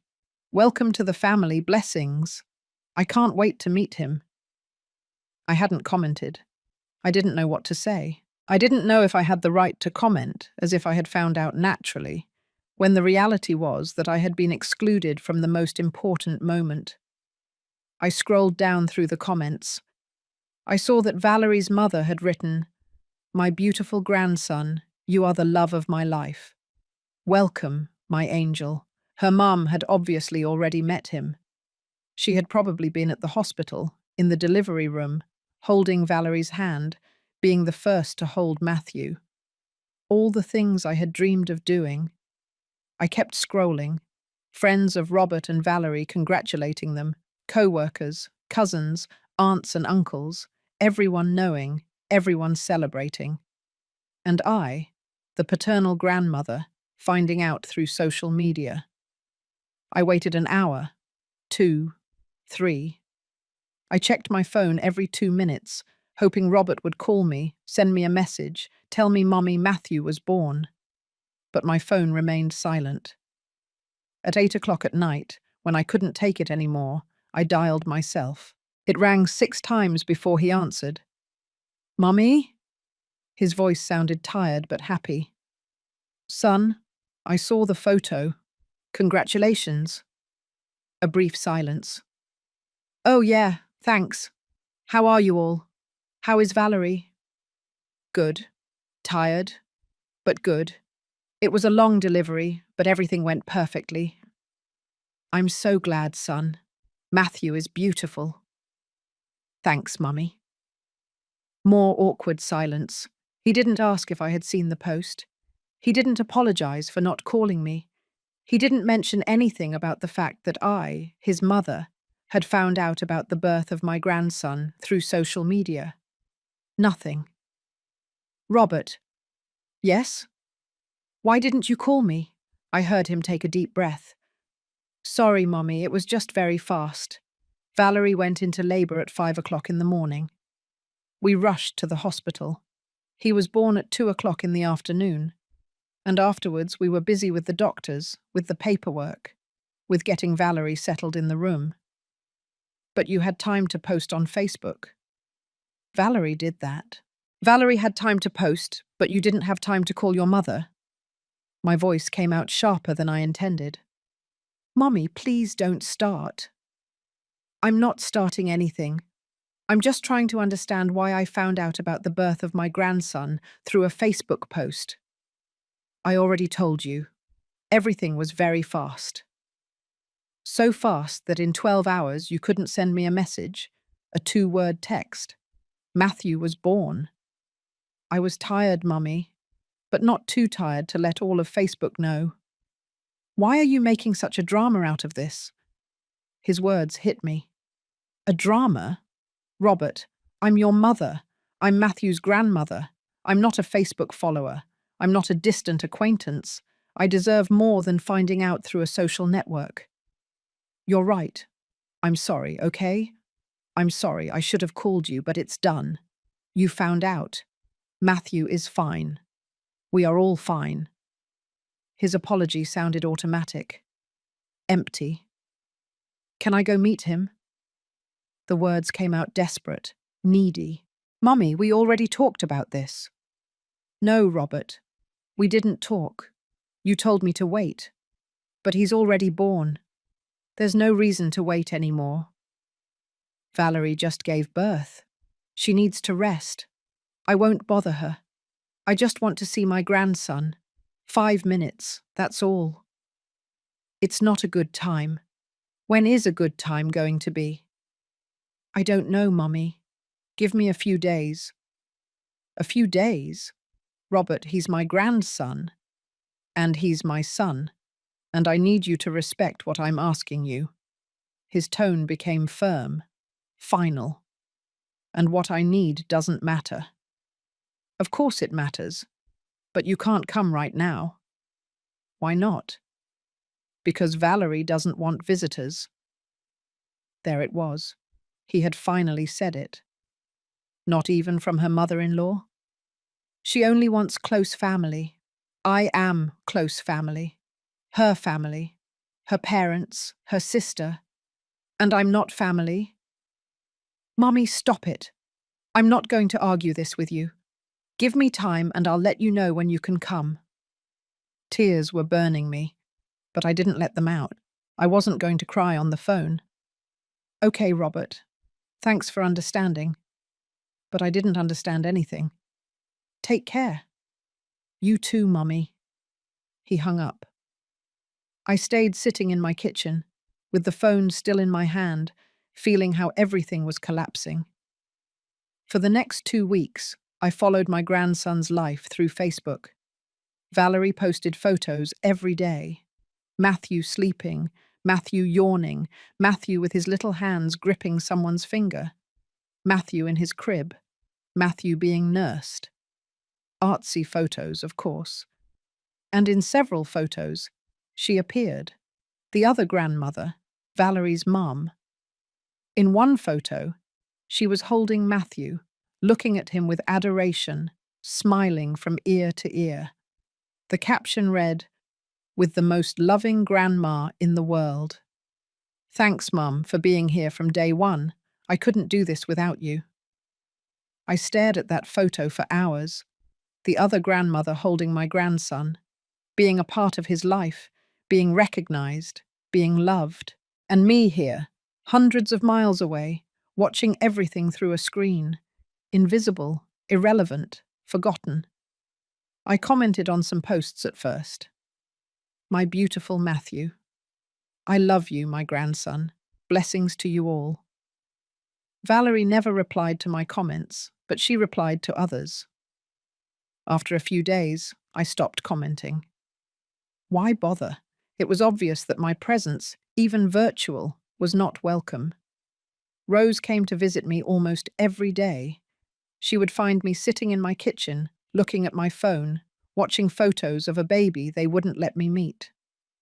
Joan, this isn't right. I know. Have you talked to Robert? He tells me to be patient, that soon I'll be able to go. It's been 2 weeks already. I know. And are you going to keep waiting? What else can I do, Rose? You can demand. You can set boundaries. You can tell your son that this is not fair. And if I do, they will completely push me away. They've already pushed you away, Joan. What more can they take from you? She was right, but I was still afraid of losing the little I had left.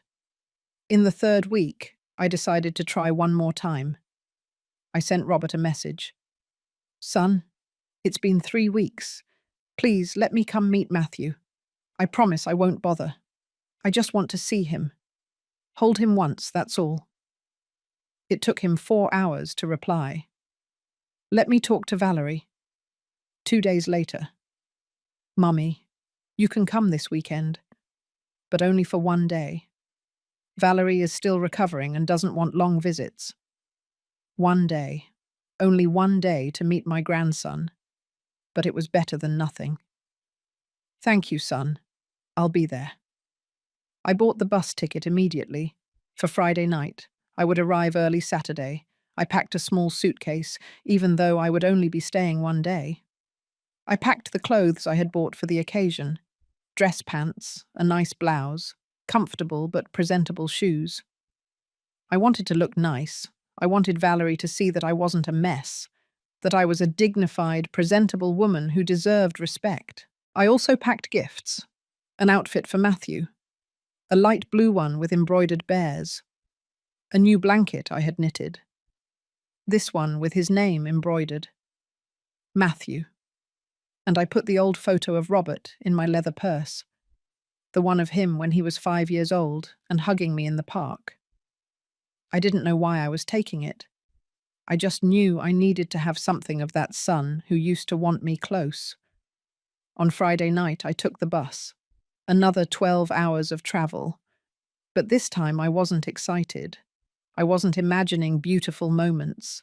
I was traveling with a knot in my stomach. With fear.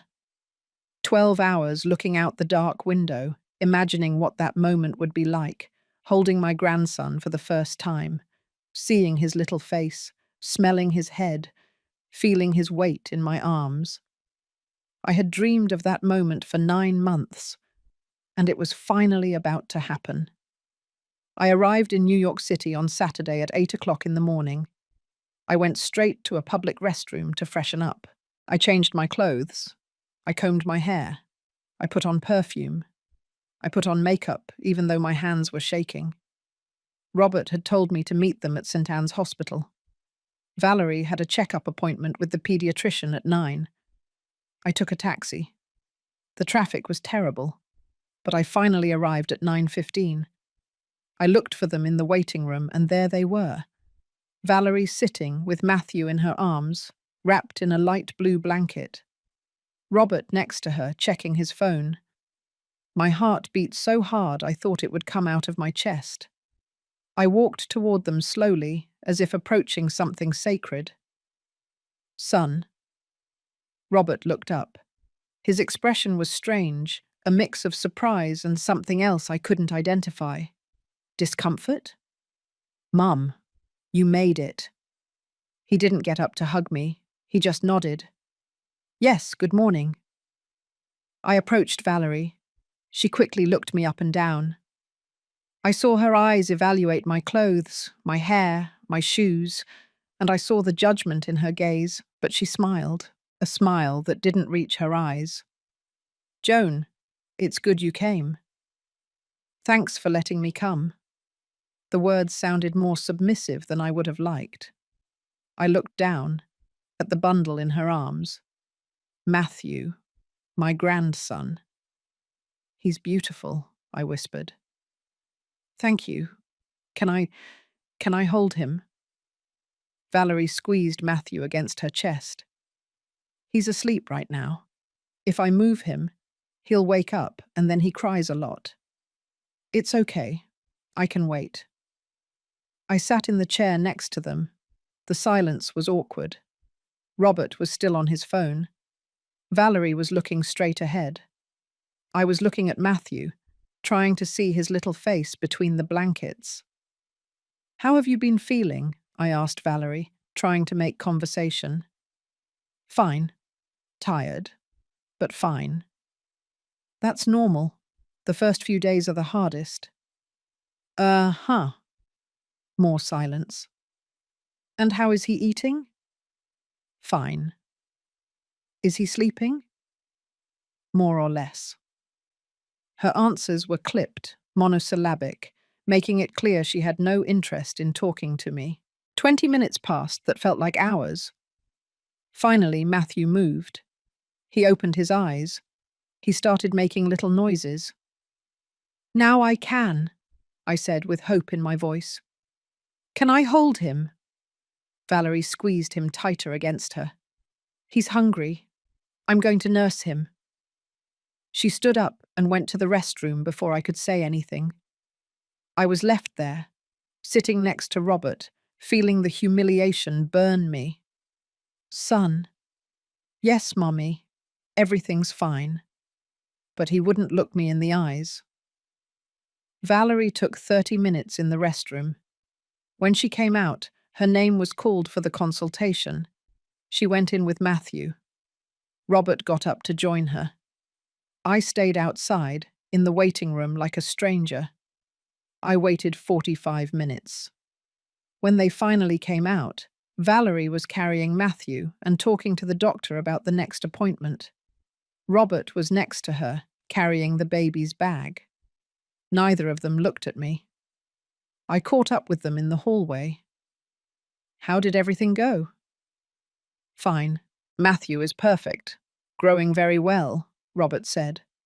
That's great. Hey, son, are we going to your place? I'd like to spend time with you guys, see where you live. Robert and Valerie exchanged a look. To be honest, Mommy, Valerie is tired. We were thinking of grabbing a quick bite and then resting. I can go with you to eat. Another look between them.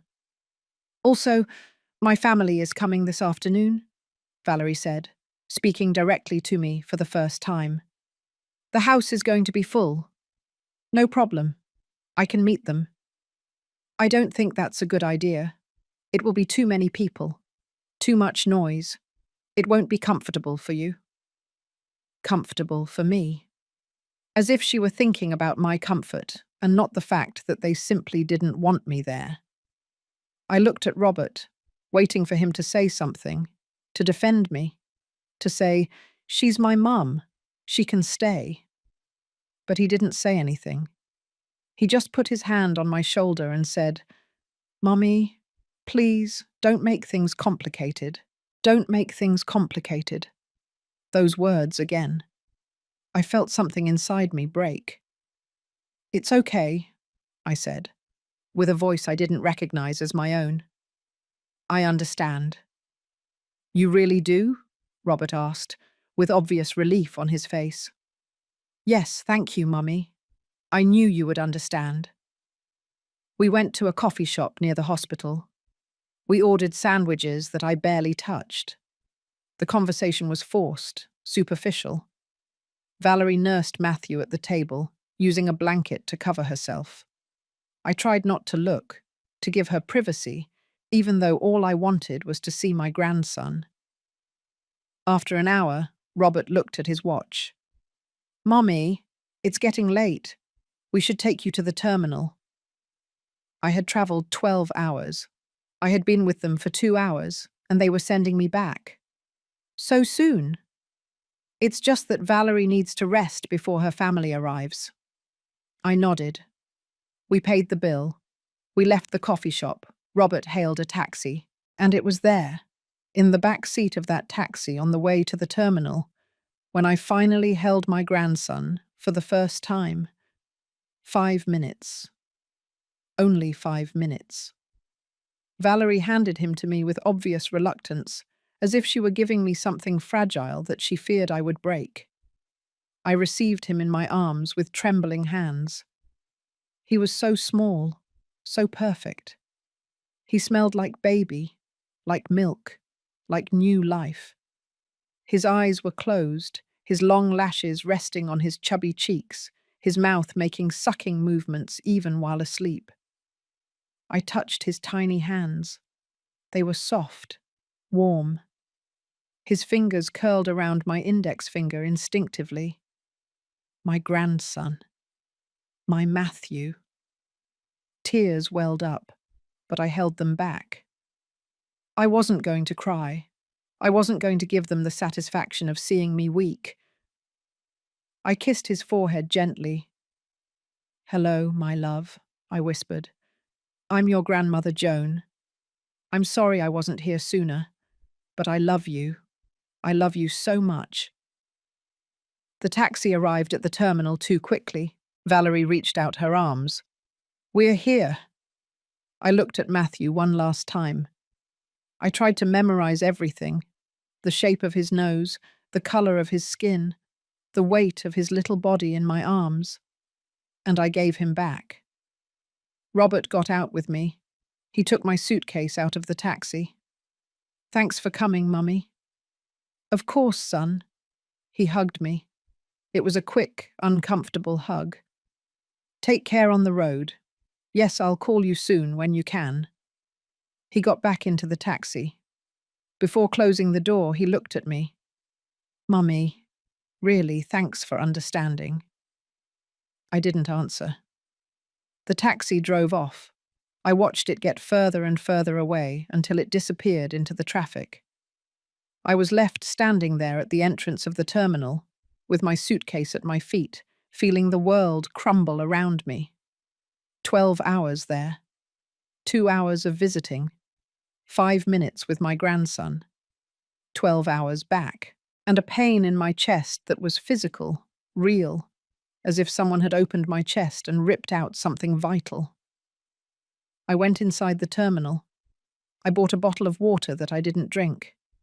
I sat on a plastic bench to wait for my bus. I took out my phone. I opened Facebook. Valerie had already posted a photo.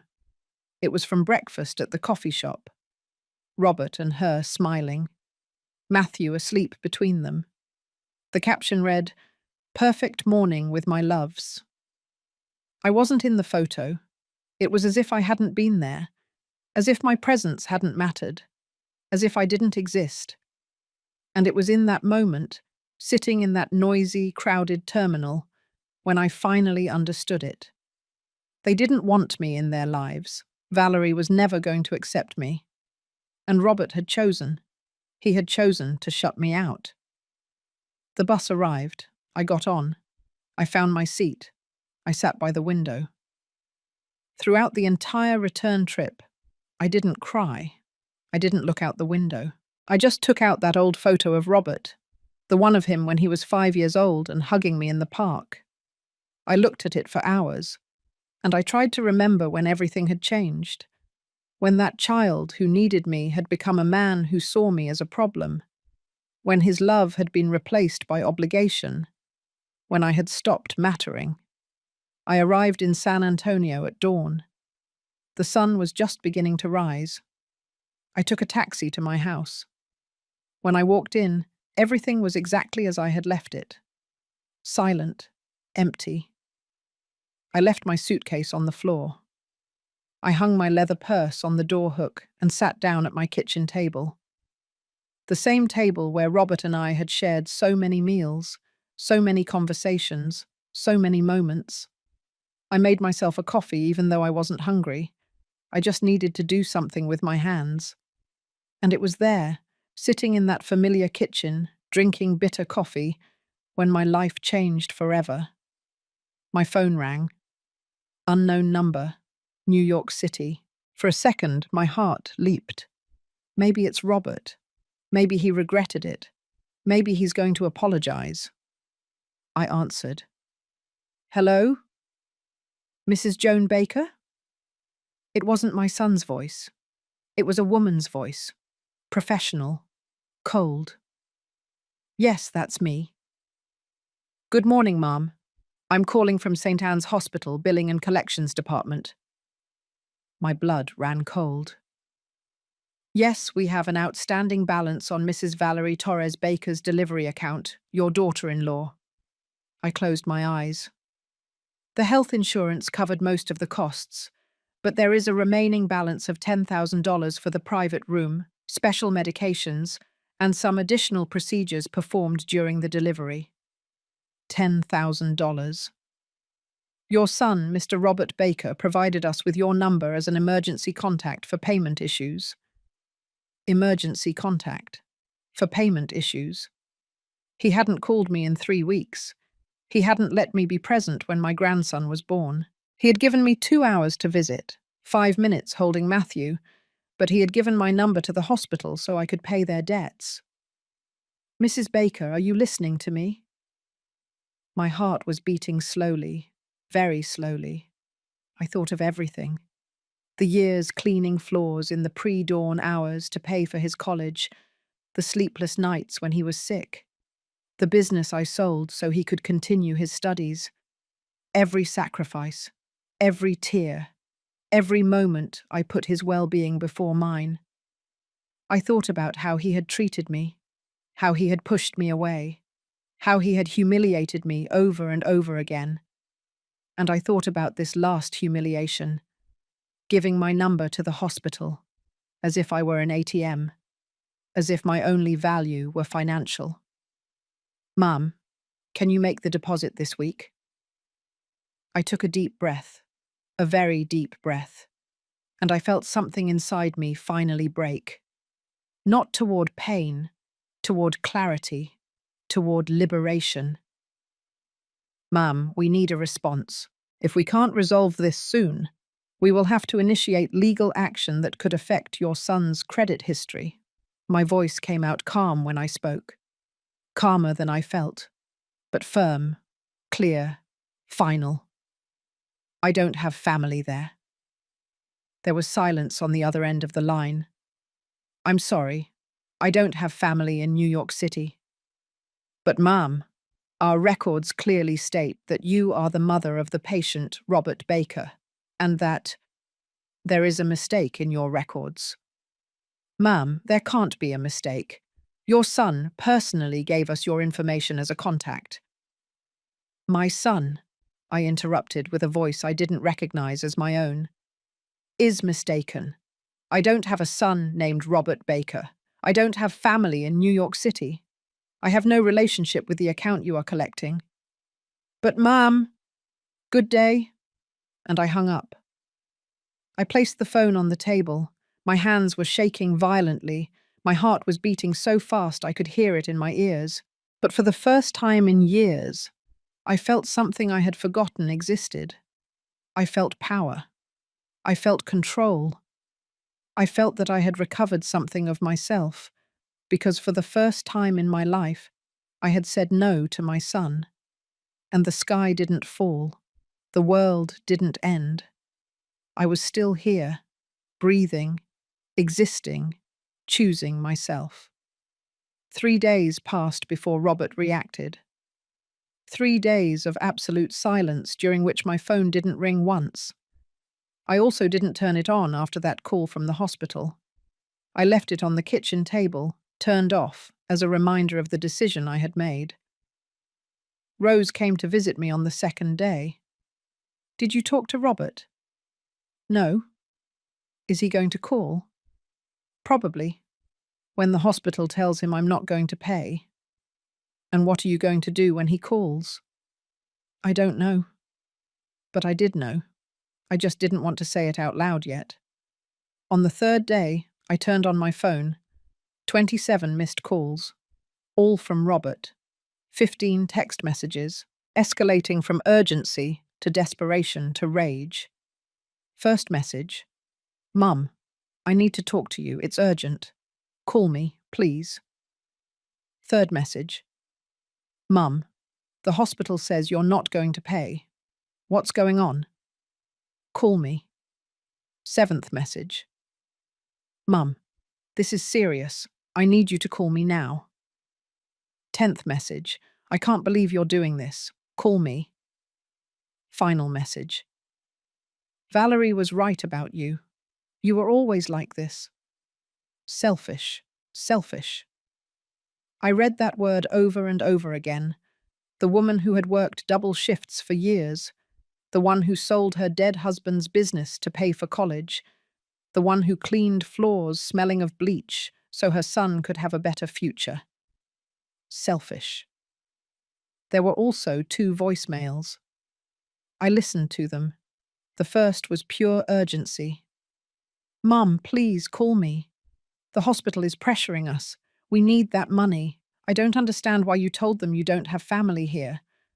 What does that mean? Call me, please. The second was different. Colder. You know what, Mum? It doesn't matter. We'll figure out how to pay.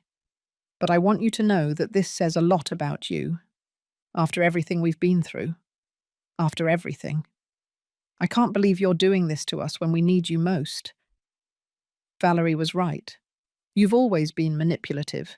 You've always wanted to control me with your money. Well, it doesn't work anymore. It just doesn't. I put the phone away. I didn't call back. For the next week, Robert kept calling, less frequently, but he kept calling. I didn't answer any calls until an email arrived. Subject: We need to talk. I opened it. I read it slowly. Mum, I don't understand what's going on. I don't understand why you won't answer my calls. I don't understand why you told the hospital you don't have family here. Do you know what that did to us? Valerie cried. She cried because she felt humiliated when the hospital called her directly to collect the payment. We just had a baby. We're trying to adjust to this new life, and you do this to us. Dad always said that family supports each other in difficult times, that you can count on family. I always supported you when you needed it. When Dad died, I was there. When you had problems, I listened. When you needed something, I helped you. Now that I need help, this is how you respond. I don't know what we did to deserve this. Valerie just wanted some space after the delivery. It's normal. Every woman needs it. And you take it as a personal attack. The hospital is threatening us with legal action. It could affect our credit.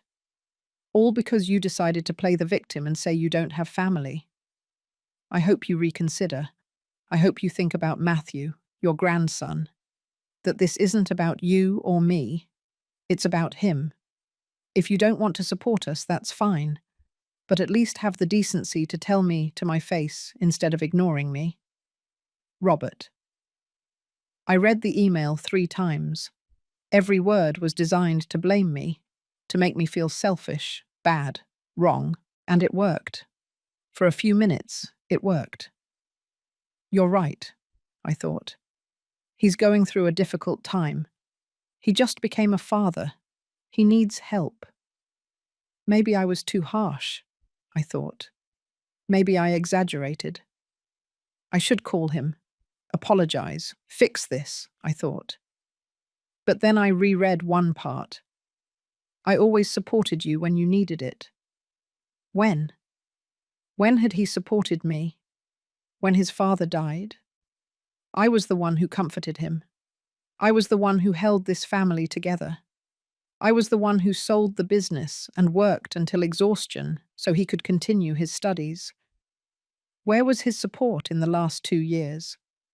When I felt alone, when I missed him, when I just needed to hear his voice. Where was he when I was excluded from the birth of my grandson? Where was he when I was given 2 hours to visit after 12 hours of travel? Where was he when Valerie treated me like a stranger? There was no support, just excuses. And now, when I finally set a boundary, I was the bad guy. I replied to the email. I wrote and deleted the message 100 times. I wanted to yell at him, explain, make him see how much he had hurt me. But in the end, I wrote this. Robert, you are right about one thing. Your father always said that family supports each other, but he also said that family respects each other, that family takes care of each other, that family doesn't push you away when you are needed most. For months, I asked to be close. I asked to meet my grandson. I asked to be part of your life. And you told me I was invasive, that I was a problem, that you needed peace in your house. I traveled 12 hours to meet Matthew. You gave me 2 hours. You let me hold him for 5 minutes, and then you sent me back as if I were a bother. You never called me when he was born. I found out on Facebook. You never included me in anything, only when you needed money. I am not paying that bill, Robert. Not because I don't love you, not because I don't care about Matthew, but because I cannot continue to allow you to treat me as if I only matter when it suits you. I am your mother. I deserve respect. I deserve to be present. I deserve more than being an emergency contact for collections. I hope you find a way to resolve your situation. I really do. But it won't be at the expense of my dignity. If you ever decide that you want to have a real relationship with me, one where I matter too, I will be here. Until then, I wish you the best. Mum. I sent the email before I could regret it, and then I shut down my computer. The response arrived 2 hours later. I didn't read it until the next day. I can't believe you're so selfish. Valerie was right about you from the beginning. Goodbye. That was all. No reflection, no attempt to understand, no apology. Just Valerie was right. And goodbye. Weeks turned into months. Robert didn't call again. He didn't write again. I didn't look for him either. At first, it was difficult. There were days when I picked up the phone and almost dialed his number. Days when I wondered if I had done the right thing. But Rose kept me steady. Joan, you didn't do anything wrong. You set a boundary. That doesn't make you a bad mother. It makes you a woman with dignity. But he's my son. And you're his mother, a mother who deserves respect. Little by little, I learned to live with the silence. I stopped checking Facebook. I stopped looking for updates about Matthew. I stopped torturing myself by watching a life from which I had been excluded. I focused on me. I resumed activities I had abandoned. The knitting classes, morning walks, afternoons with Rose. I started reading again. Books I liked. Stories that made me forget for a few hours. And slowly, very slowly, I began to feel something like peace. It wasn't happiness. Not yet. But it was peace, and it was enough. 6 months after the last time I spoke with Robert, Rose asked me a question. Do you regret it? I thought about it. I really thought. No, I finally said. I don't regret it. Why not? Because for the first time in my life, I chose myself. And that's worth more than any relationship where I have to beg for love. Rose smiled. There's my Joan. But life has strange ways of surprising you. Just when I was starting to feel like I could breathe again, that I could live without that constant weight on my chest, my phone rang. It was an unknown number. New York City. This time I didn't hesitate to answer. I was no longer afraid. Hello? Mrs. Joan Baker? Yes. Good afternoon. This is Samantha Riley. I'm a social worker from City General Hospital. City General Hospital, not St. Anne's. Yes. Don't be alarmed, Mum. Your daughter-in-law, Valerie Torres, was admitted to the emergency room 2 days ago. She had a severe nervous breakdown. She is stable now, but we need to contact a close family member who can temporarily care for the baby. The world stopped. The baby? Yes, Matthew. He's 1.5 years old. Your son is with her at the hospital, but he can't take care of the child and be present for his wife at the same time. He gave us your contact as a second family option. Second option, not even the first. Is my son there? Yes, Mum. Would you like me to connect you? No. The word came out automatically. I understand. Ma'am, we urgently need someone to pick up the child. He's at a temporary daycare facility run by the Child Services Agency, but they can only keep him until tomorrow morning. After that, we would have to contact other agencies. I closed my eyes. 1.5 years without talking to Robert. 1.5 years without seeing my grandson. 1.5 years building my peace. And now this. Mrs. Baker, what happened to Valerie? According to the report, it was a collapse due to accumulated stress, severe anxiety, untreated postpartum depression. She needs rest and psychiatric treatment. And my son? He's with her, but the situation is complicated. Apparently, he lost his job a few months ago. They've been having financial difficulties. They are living with her in-laws, but the situation is tense. Everything was falling apart for them, and I was the last option. Ma'am, I need an answer. Can you come for the child? I thought of Matthew, a 1.5-year-old child who was not at fault for anything, who hadn't asked to be born in the middle of this chaos. I thought of Robert, how he had treated me, how he had pushed me away, how he only sought me out when he needed something. I thought of myself, the year it had taken me to recover, the peace I had finally found, and I made a decision. I'm on my way, because he was my grandson, and this time, I was coming on my own terms. I took the bus that same night, 12 more hours of travel. But this time it was different. I wasn't begging. I was coming because they needed me. I arrived at City General Hospital at dawn. Robert was in the waiting room. He looked destroyed, emaciated, with deep circles under his eyes, his clothes wrinkled. When he saw me, he broke down. Mom! He hugged me and cried like a child. I didn't say anything. I just held him. I'm sorry. I'm so sorry. You were right about everything. Where is Matthew? At the daycare, 2 blocks away. Let's go. On the way, he told me everything. How he lost his job in Boston. How they moved back in with Valerie's parents. How Valerie fell into depression. How everything went to hell. I treated you badly, Mum. I pushed you away. I made you feel invisible. And now I understand everything. We arrived at the daycare.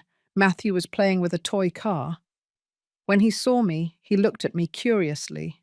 Hello, Matthew. I'm your grandmother, Joan. I approached slowly. He gave me a small, shy hug. And something inside me healed a little.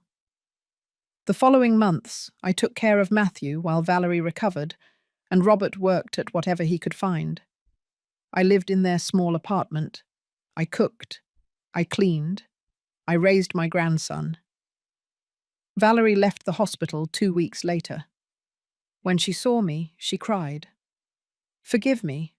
I was so scared. Scared of not being good enough. Scared that you would judge me like my mother always judged me. And I hurt you.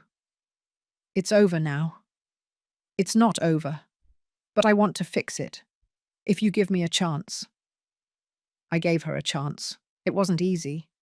There were difficult conversations, tears, boundaries that I set and that they respected. But slowly we built something new. Not perfect, but real. Robert learned that a marriage is not built by pushing your family away. Valerie learned that her fears almost destroyed everything. And I learned that my value didn't depend on how much they needed me, but on how much they respected me. Life has strange ways of dispensing justice. Robert, who pushed me away thinking he was building a perfect marriage, almost lost everything. He lost his job, his home, his pride. And in the process, he learned that pushing away those who love you unconditionally only leaves you lonelier. Valerie, who saw me as a threat, collapsed under the weight of her own pride.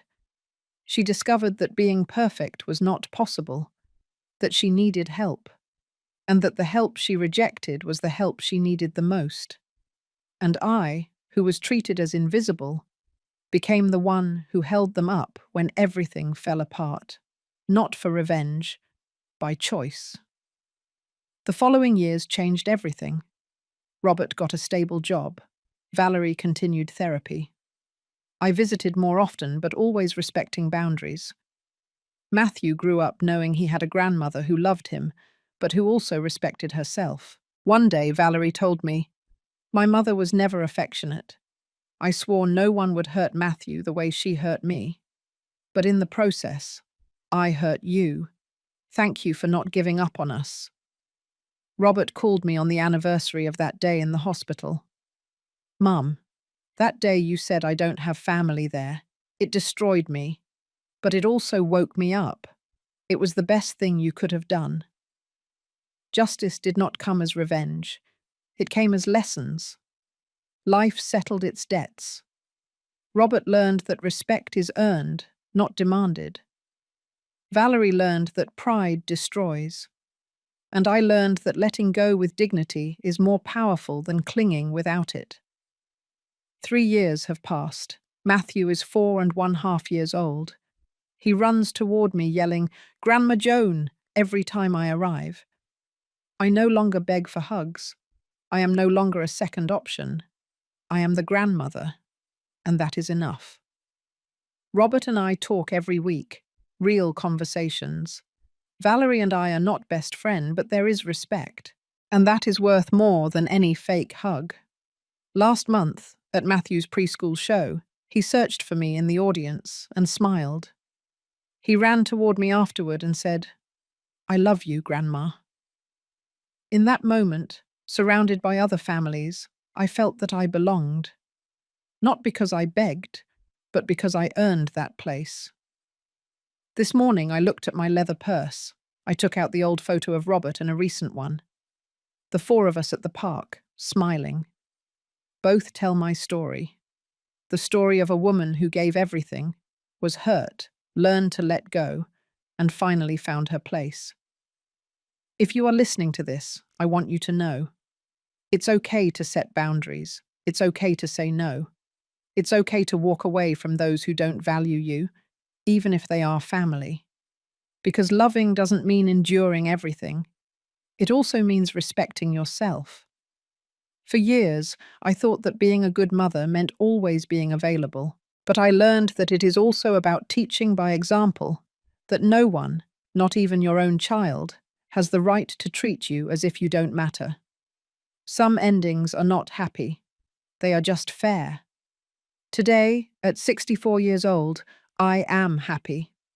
Not because everything is perfect, but because my happiness doesn't depend on anyone else. I have my grandson. I have my son. I have an honest relationship. But most of all, I have myself. And that is the most valuable thing. Thank you for listening to me until the end. If this story touched your heart, subscribe and turn on notifications to hear more stories of women who transformed their pain into wisdom. Every day, a woman, a life lesson. Share this story with someone you love. Sometimes a story like this can change an entire day. God bless you, and until next time.